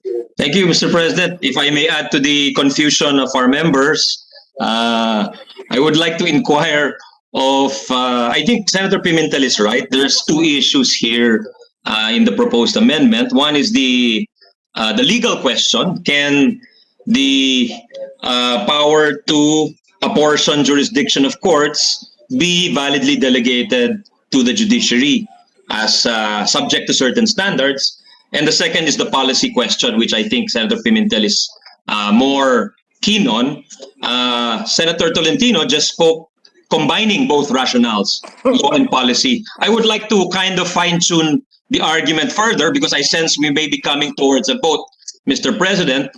I am wondering if in any of the jurisprudence cited by our learned colleague from Cavite, Senator Tolentino, and perhaps our Chairman of Justice, if they have come across any case which expressly prohibits the delegation of the apportionment of jurisdiction to the judiciary. Because my impression, Mr. President, in my limited knowledge of the law, is that the Constitution allows the legislature or gives the legislature the power to apportion jurisdiction subject to the limitations in the Constitution.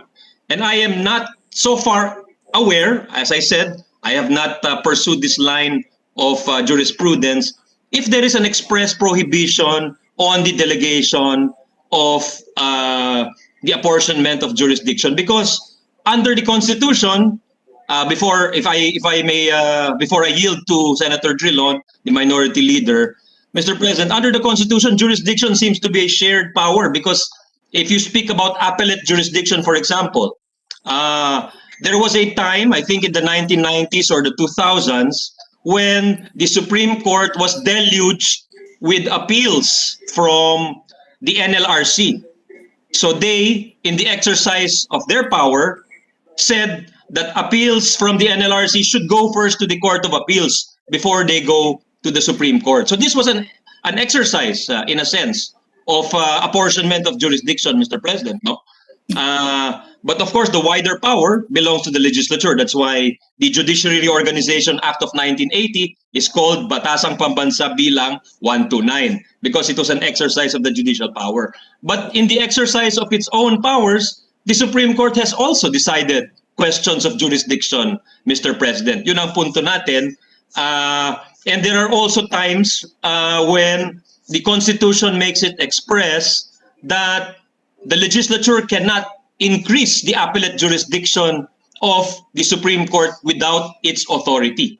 So my impression is, like in the case of foreign policy, this question of jurisdiction seems to be a shared power between the judiciary and the legislature, with the more expansive power perhaps belonging to the legislature. So I'm just wondering, I throw it out there, I do not know the answer, Mr. President, if there is an express prohibition on delegating the power to apportion jurisdiction of courts by the Supreme Court. So provided that there are the given or the time-held principles of jurisprudence which limit the delegation. It must be pursuant to a fixed policy, and it must be to thresh out the details, etc., as ruled in many of the landmark cases regarding non-delegation of legislative power. So yun lang, Mr. President, I'd like to get the arguments in focus and separate the arguments for law, whether there is a legal prohibition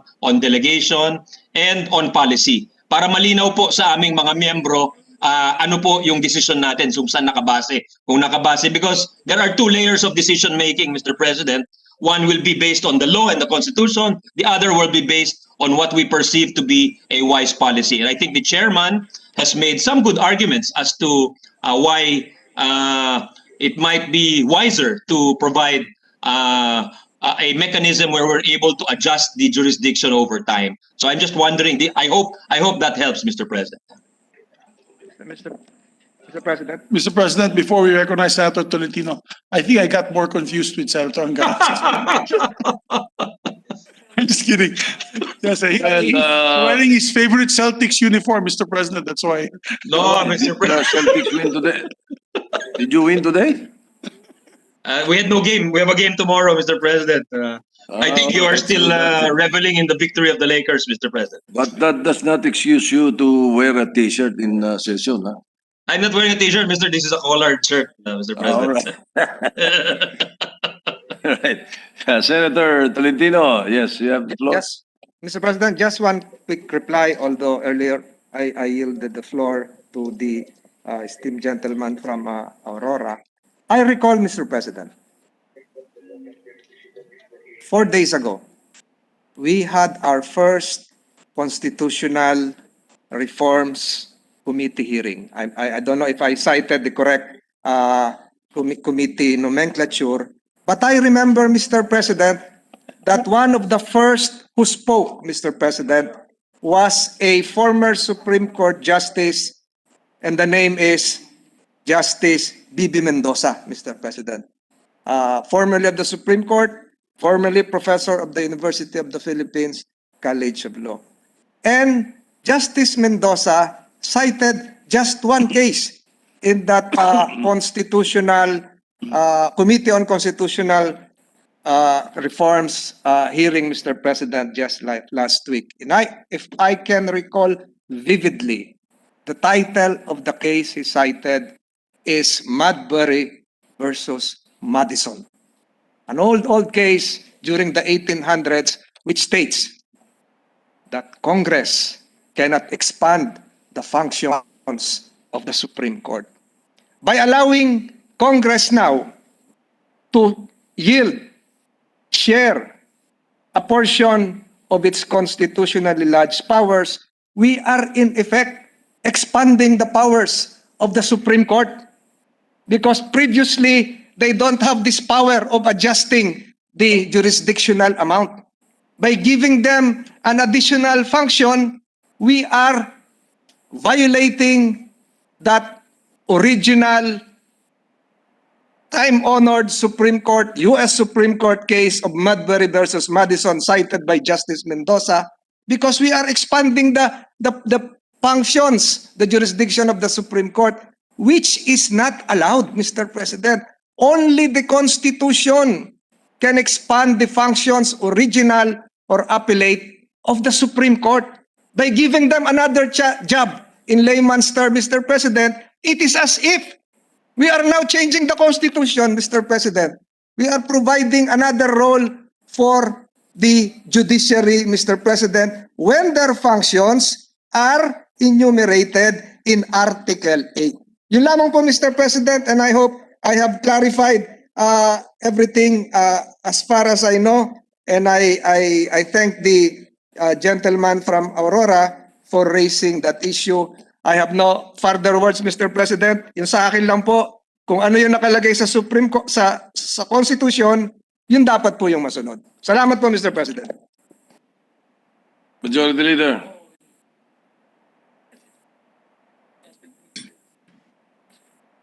Mr. President, let us recognize our colleague, Senator Gordon, I think was raising his hand earlier. Senator Frank also would like to reply. Well, Senator Gordon, yes, Senator Gordon and Senator Drilon after. Senator Gordon, Mr. President, let me thank you to my good friend Senator Dillon, because Senator Dillon is the one who's sponsored the amendment, and I'm supportive of it. So I'd like to hear his arguments. I have my own arguments, and I will follow right away. Thank you, Mr. President. Senator, the Minority Leader is recognized. Senator Drilon. Thank you very much, Mr. President. With utmost respect to the gentleman from Cavite, we believe that there is nothing in the Constitution that would prohibit the delegation of this power of Congress.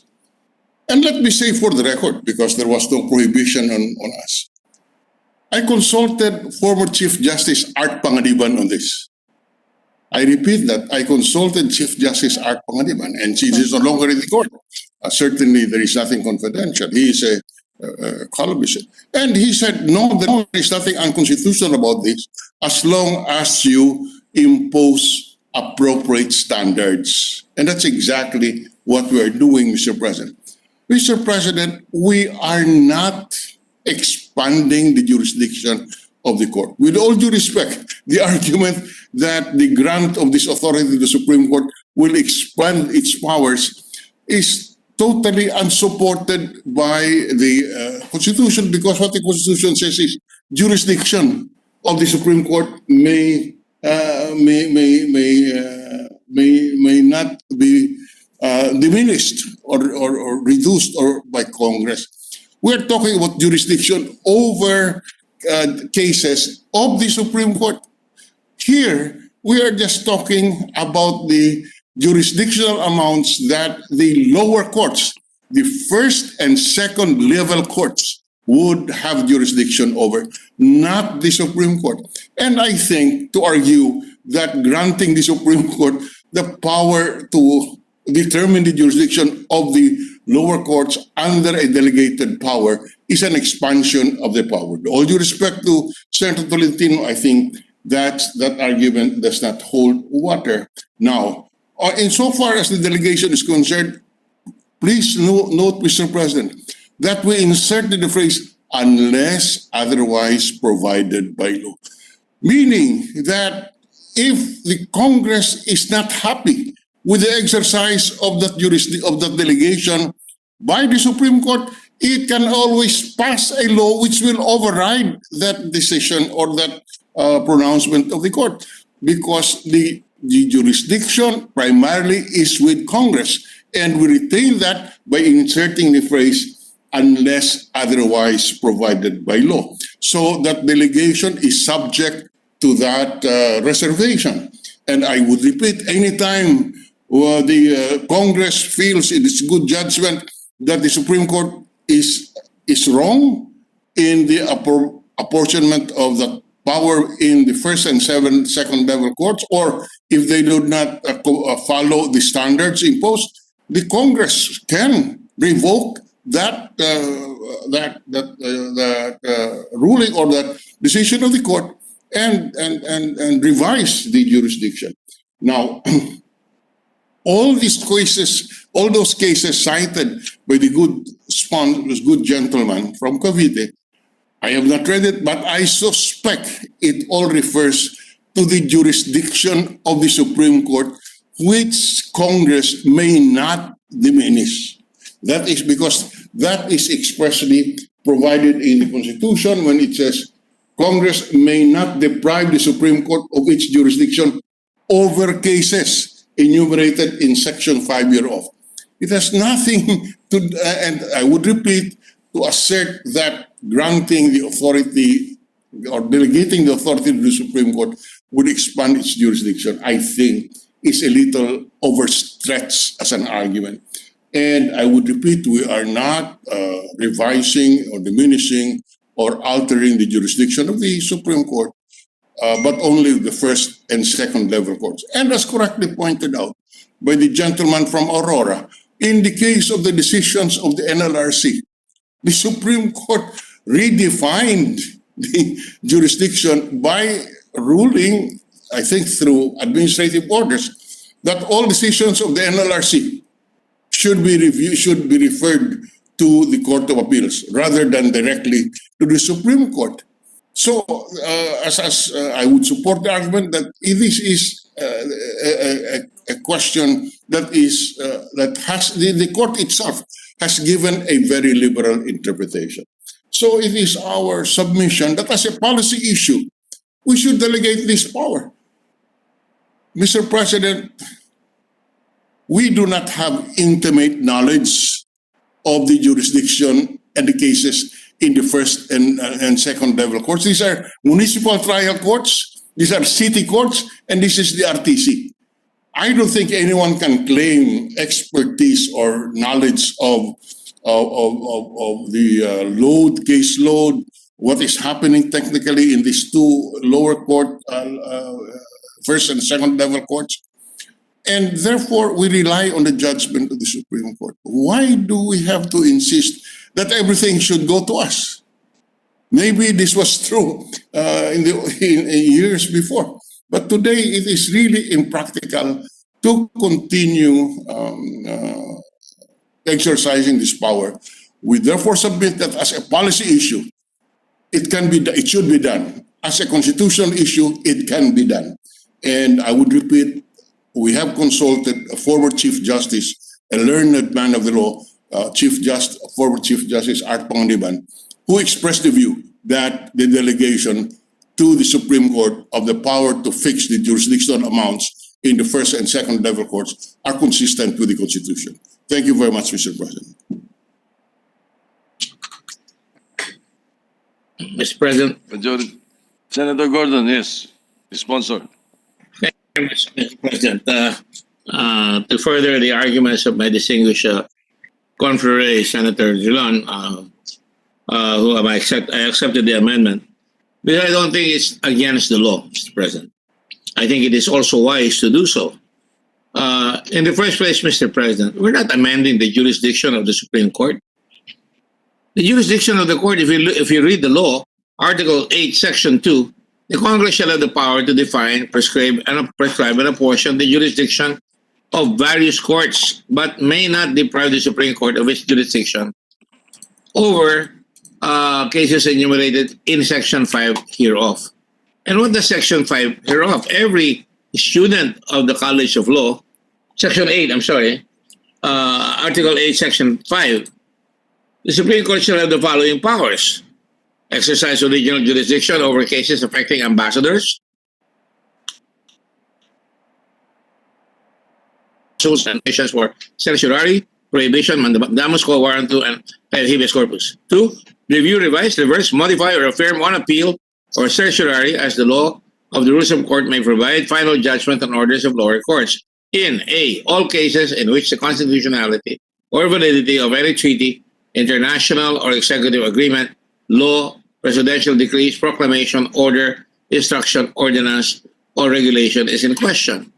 B. All cases involving the legality of any tax, impost, assessment, or toll, or any penalty imposed in relation thereto. C. All cases in which the jurisdiction of any lower court is an issue. 5. D. All criminal cases in which the penalty imposed is reclusion perpetua or higher. E. All cases in which only an error or question of law is involved.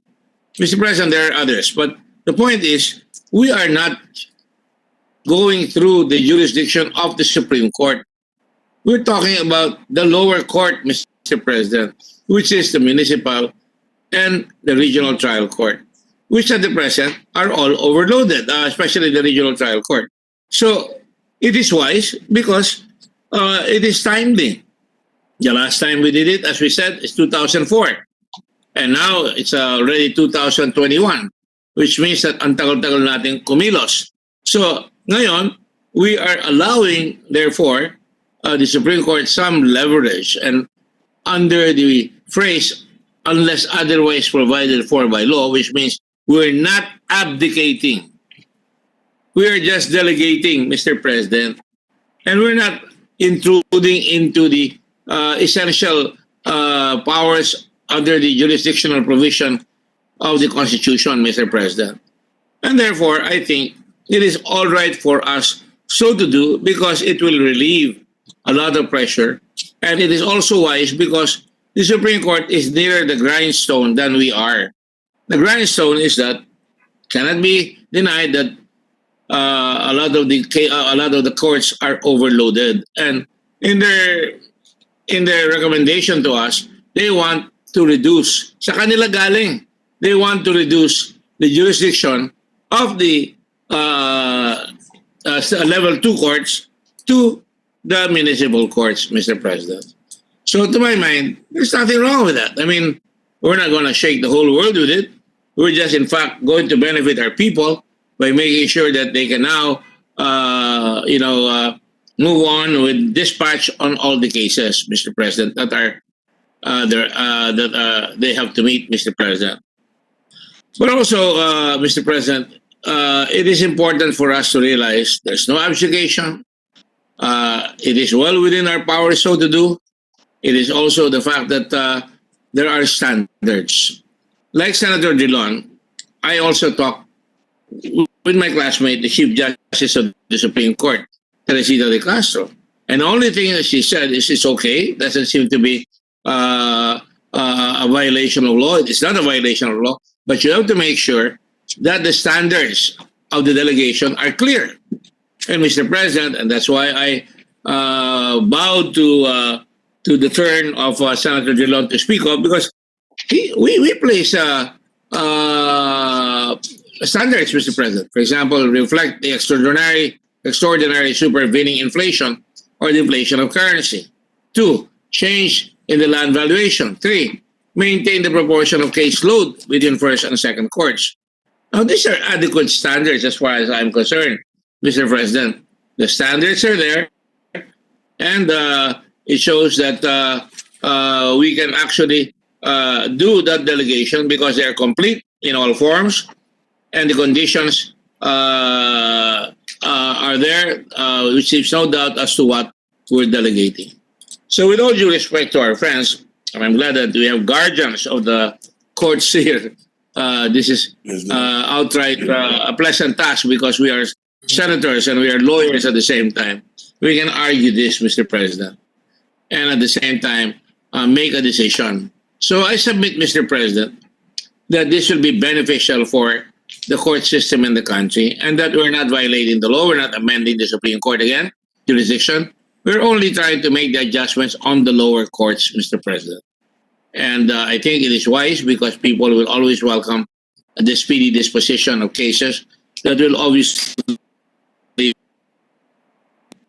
be the result of law when it gets passed.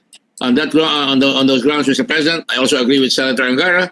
But again, we can agree till we're blue in the face. Eventually, we have to really make the decision, and the decision should be in favor of the benefit of our country. Mr. President, thank you very much. Majority Leader. Senator Pimentel, Mr. President. Senator Coco Pimentel is recognized. One final sir, point, sir. So as also to buy time and to give our colleagues time to think, to go over the issue. The beauty of the law and the beautiful ability of lawyers is that we talk about the same section, but we arrive at different conclusions, Mr. President. I will also refer to Article 8, Section 2, which provides that, basahin na lang din natin, the Congress shall have the power to define, prescribe, and apportion the jurisdiction of the various courts, but may not deprive the Supreme Court of its jurisdiction over cases enumerated in Section 5 hereof. Kung makikita po natin, actually, it's a limitation on the power of Congress, the legislature. And it must have this must be a very important legislative power that although we say na plenary ang power natin to legislate, specifically binanggit sa Constitution, apportion the jurisdiction of the courts. Pero klaruhin namin, do not touch the jurisdiction of the Supreme Court as provided in the Constitution. So okay lang yun because it's a constitutional rule limiting another constitutional rule. Okay po yun. Tabla po yun. Same level po yun. So, yan lang po yung aking conclusion dyan that this must really be a very important legislative power to still be mentioned separately in the Constitution. So, gamitan ko na lang po siguro ng plate analogy kasi since my wife is a foodie. Okay. In the constitutional scheme of things, may tatlong plato po yan. Plato ng executive, ng kanyang powers nandun sa plato niya, mga ulam, pagkain. Plato ng legislative, plato ng judiciary. Ang gusto natin gawin, itong nakalagay sa plato natin, ilipat natin sa plato ng judiciary. As if naman, hindi pa puno ang plato ng judiciary. Puno na yun eh. Ang dami na nilang kailangan gawin. Tayo rin puno na rin, daming kailangan gawin. Pati sa executive, ganun din. Tapos yun na nga, bakit? Why? That's why I'm into the wisdom eh. What is the puno? Hindi ko masabing light ang laman ng plato nila. Puno na rin po yun. Dadagdagan pa natin. Isa atin yung binigyan ng Constitution. And then, ang nakita ko po sa arguments is that, sa exchange of ideas is that after the delegation, we will monitor how the Supreme Court is exercising the delegated legislative power. Ba't ba natin gagawin yun? Tayo na lang mag-monitor. Kasi, di ba, mag-monitor na rin po tayo eh. So, let us monitor our own power. At saka, it suddenly occurred to me, the determination of the state of facts in order to form policy is actually legislative. That is it. That is the work of the legislature. Determine the set of facts on the ground and then make or adjust policy na ipapasa natin sa Supreme Court. Purely legislative. So that is my final point, Mr. President. I hope, I mean, tama naman. I mean, there are two basic points raised in the grave reservation that we have expressed. Thank you very much, Mr. President. Yes, Senator Ping Lacson is recognized. Thank you. Since the distinguished gentleman from Cagayan de Oro mentioned the plate analogy, meron po akong proposal. Okay, yung plato ng executive, pag-usapan na lang natin yung plato ng legislative at saka ng judiciary. If we retain the power of the legislature na kunin pabalik yung nilagay natin sa plato ng judiciary, would that make a sound suggestion, Mr. President? We will not surrender completely the power of the legislature to give away part or portions of the viands on our plate, but we will retain the power to get it back, Mr. President. At the proper time, when before we go into voting, Mr. President, I have an amendment, with the permission, of course, of the proponent of the original amendment, Senator Drilon. I would like to propose an amendment to his amendment at the proper time, Mr. President. But who do you want to answer your question? And that There's no need particular to answer question because of, it's very let's basic, say, Mr. President. We are kung not, pwedeng bawiin. no, my proposed amendment to the amendment would in effect retain the power of the legislature to get back the food that was transferred to the plate of the judiciary. So, if I, no, without preempting, Mr. President, ito yung, although I submit, of course, that implied power ng Congress yung to legislate, to amend, or even repeal the laws that we passed. But just to assuage the concerns of our colleagues from Cagayan de Oro and Cavite, no, ito yung aking suggestion do sa amendment ni Senator Drilon. May I just insert the phrase without prejudice, however, on the part of the Congress to adjust the amounts when the circumstances so warrant. If that is acceptable to the proponent of the proponent, then I will introduce that amendment, Mr. President. May we recognize Senator Gordon, Mr. President? Senator Gordon is recognized. Mr. President, I think the point of the senator is well taken. However, I respectfully posit the fact that the phrase "unless otherwise provided for by law" means that we can take it back. It is not an abdication, and we can add to what concerns there may be, and I think that should be sufficient. Thank you very much, Mr. President. No, I didn't mention unless so provided by law, Mr. President. The words that I use is when the circumstances so warrant. I think the point of Senator Gordon is that in the previous phrases, they are including already in the law that in the bill that we are discussing, the phrase as may be provided by law. But what Senator Lacson is saying is that we can replace that with this particular amendment because this is very specific.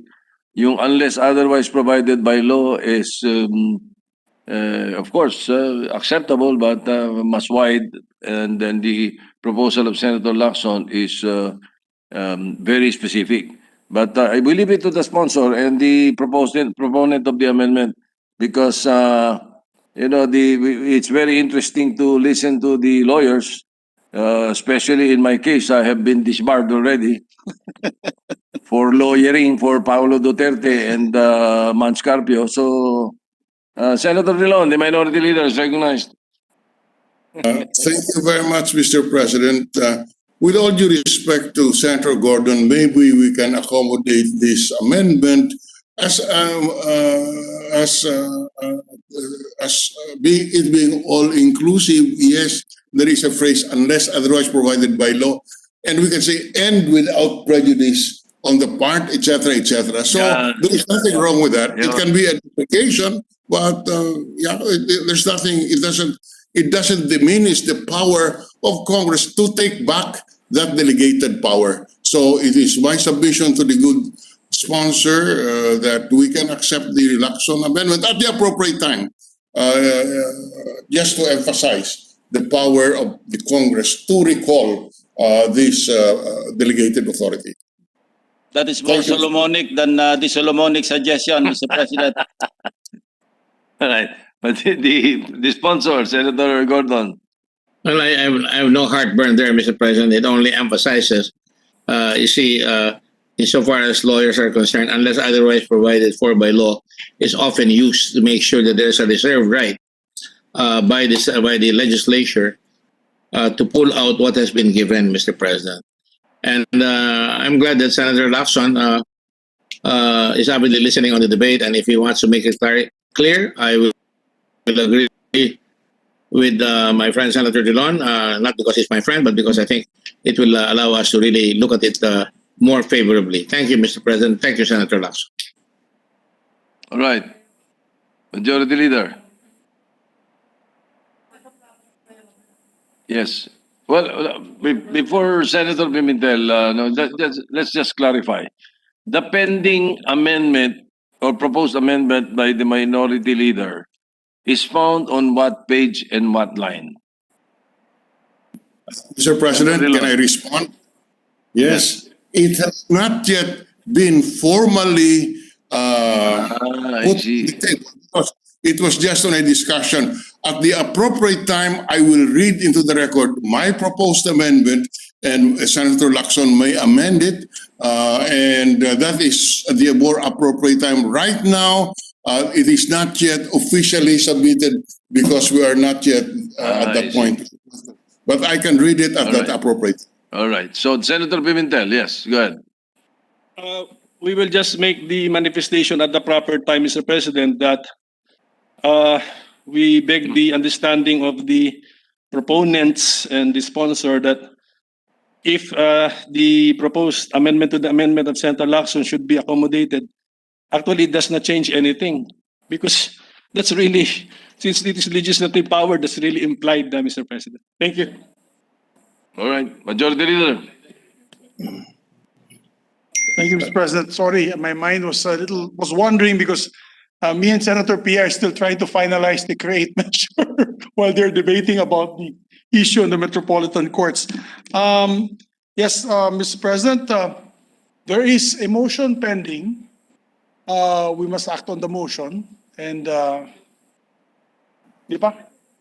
Yeah. So maybe recognize There was no mention yet. We're within the period of amendments, Yes. and there is we have not started. Senator Pimentel? I remember the status, Mr. President. Senator Drilon stated his proposed amendment. I reacted with the grave reservation. So I think now if there is a motion to the proposed motion to amend the proposed That's amendment, I think correct, that now is the right time. because it was accepted by Senator Gordon, Mr. President. So there's an appeal by our colleague, Senator Coco. But maybe recognize the minority floor leader, Mr. President. He's asking. Just to take- thank you, Leader Mr. is recognized. Thank you, Mr. President. Just to be clear, may I be allowed, Mr. President, to read for the record the proposed amendment for the appreciation of everybody, and the Lacson amendment can be inserted. So with the Before Yes, before you do that, just for clarity, you have no amendments on page 1, 2, and 3. it is on page 4. Yes, that's correct, sir. Yes. So the correct. amendment On my is part. only on page 4. That's correct, sir. All right. Proceed. On page 4, lines of 14 to 18, I think the section 3, delete the whole provision and replace it with the following. Section 3, period. Delegated authority of the Supreme Court to adjust the jurisdictional amounts for first and second level courts, period. The Supreme Court, comma, unless otherwise provided by law, comma, may adjust the jurisdictional amount for first and second level courts to, number 1, reflect the extraordinary supervening inflation or deflation of currency, semicolon, parenthesis 2, parenthesis, change in land valuation, semicolon, parenthesis 3, parenthesis, maintain the proportion of the caseload between the first and second level courts. That is the proposed amendment, Mr. President, just for clarity. All right. And what does the sponsor say? Accept the amendment. You are accepting the amendment, Senator Lacson?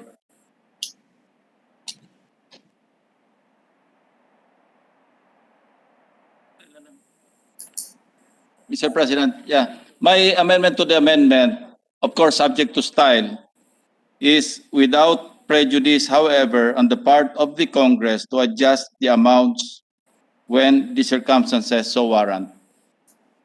Will that be acceptable towards the end of your amendment, Senator Relon? I think somewhere in the middle, Mr. President. Mr. President, maybe that should be inserted between the lines, between the words, law and may, so that yes, we are accepting the amendment subject to style, and the provision now will read: the Supreme Court, unless otherwise provided by law, and without prejudice to the etc. to the power of Congress, subject to style. Subject to May I style, and you're accepting it. Yes. All right, what does Yes, the sponsor accepted. say? We accept the amendment, Your Honor. Accepted, the amendment as amended. All right, any objection? Senator Pimentel and then Senator Tolentino. I will now use the proper terms. My grave reservation is now an objection based on the same sentiments we have already expressed. Thank you, Mr. President. Senator Tolentino. Mr. President, based on the same constitutional grounds, I interpose the same objection as rigidly framed by Senator Pimentel. Mr. President, may I ask for a 1-minute suspension? Just for clarity amongst All our right. colleagues. Senate suspended. 1 minute.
In the period of amendment, there was a proposed amendment duly, and there was an amendment to the amendment.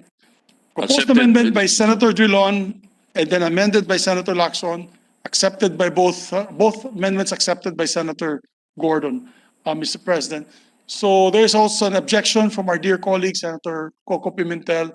The next procedure is to divide the House. Mr. Yes, an objection from Senator Pimentel and Senator President, Tolentino. before we divide the House, Mr. President, Yes, Senator, Senator Gordon.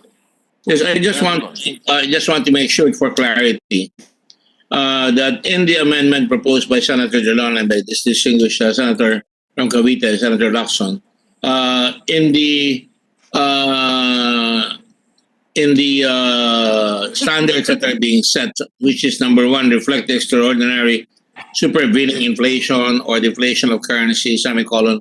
Two, change in the land valuation, semicolon. I'd like to add after that the word or, and then continue on. Three, maintain the proportion of caseload between first and second level courts, Mr. President. No problem with the minority leader. So that is how the amendment is going to appear. Yes, sir. Subject to style. All right. Yes. All right. So there is an objection.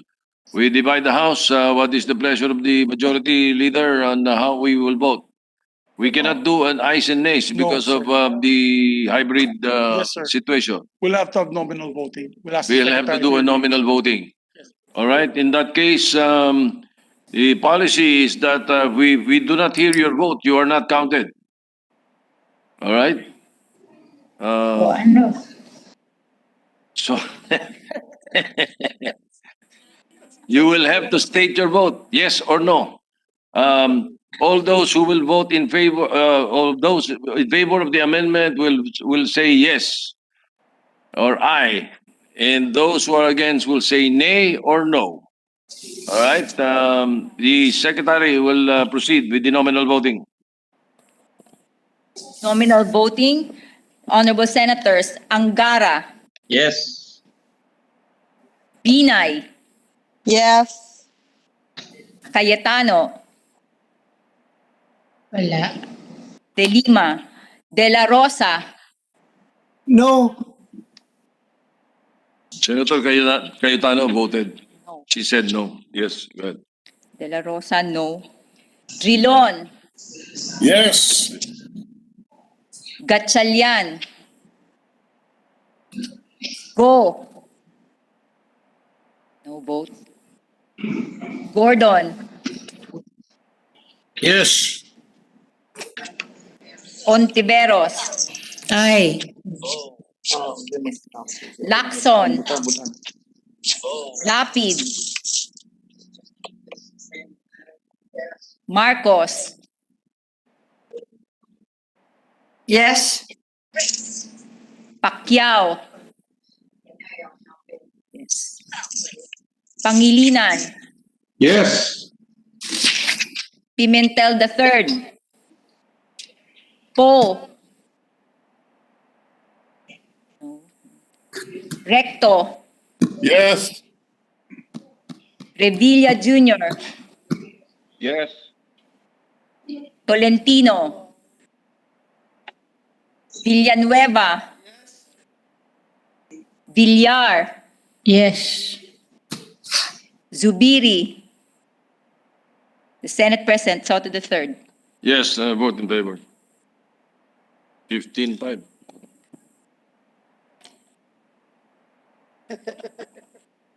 Secretariat for the official count. But the Senate President's count is 15-5.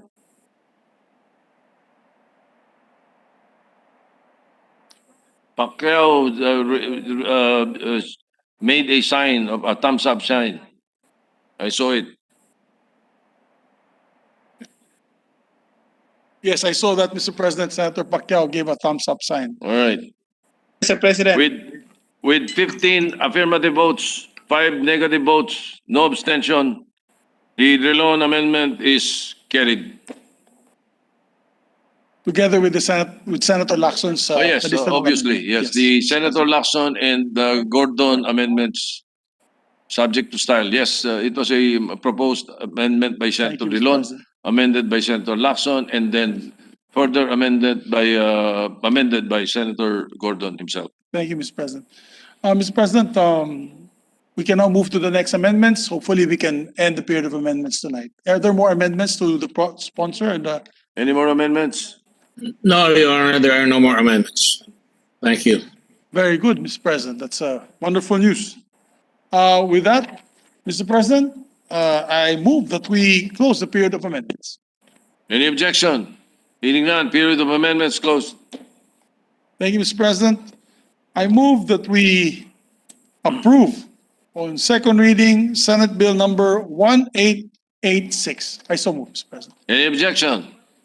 Chair hears none. Senate Bill 1886 is approved on second reading. Congratulations to Senator Gordon and all of our members. Thank you, Mr. President. I move to suspend consideration of the same so that we can take this up for third reading. Consideration is suspended. Thank you. May I ask for a 1 minute suspension, Mr. President? Session suspended.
Thank you, Mr. President. Just a few housekeeping matters. I move, Mr. President, that we elect Senator Ramon Bong Revilla Jr. and Senator Ralph Rectos members of the Committee on Environment and Natural Resources and Climate Change, completing the 17 members of the said committee. Hearing no objection, they are so elected. Thank you, Mr. President. Mr. President, with the permission of the body, I move to proceed with the Senate President's designation of the Senate conferees to the Bicameral Conference Committee on the disagreeing provisions of Senate Bill number 1855 and House Bill number 5925. This is the Cooperatives Development Officer in the LGUs. I so move, Mr. President. All right, we hereby designate as a Senate conferees to the BICAM Conference Committee on the disagreeing provisions of 1855 and House Bill 5925. Senator Subiri as chairperson and members Gatchalian, Villanueva, Marcos, and Hontiveros. So designated. Thank you, Mr. President. Mr. President, I beg the indulgence of our colleagues as we're trying to finish the CREATE BICAM report. that we will tackle the other matters tomorrow, first thing, Mr. President. And of course, we'll have our create BICAM as well to be ratified tomorrow, first hour, Mr. President. That's our commitment to the people who are waiting for this measure to pass. All right, but I hope we can include in the agenda a possible privilege speech from the presiding officer. Yes, Mr. President, absolutely, Mr. President. We'll put that. Yes, you're the boss, Mr. President. So I'm getting irritated so by my Rules Committee is hereby ordered to do so. yes, because I'm getting irritated by many comments of people on one of the bills on one of the laws that we have passed. Okay, Mr. President. Daming epal eh. We will put that Yeah. first thing in the agenda tomorrow. Yes. Thank you, Mr. President. With that, I move that we adjourn session until 3 o'clock in the afternoon, Wednesday, February 3, 2021. I so move. Any objection? There being none, the session is adjourned until 3 o'clock in the afternoon of Wednesday, February 3, 2021.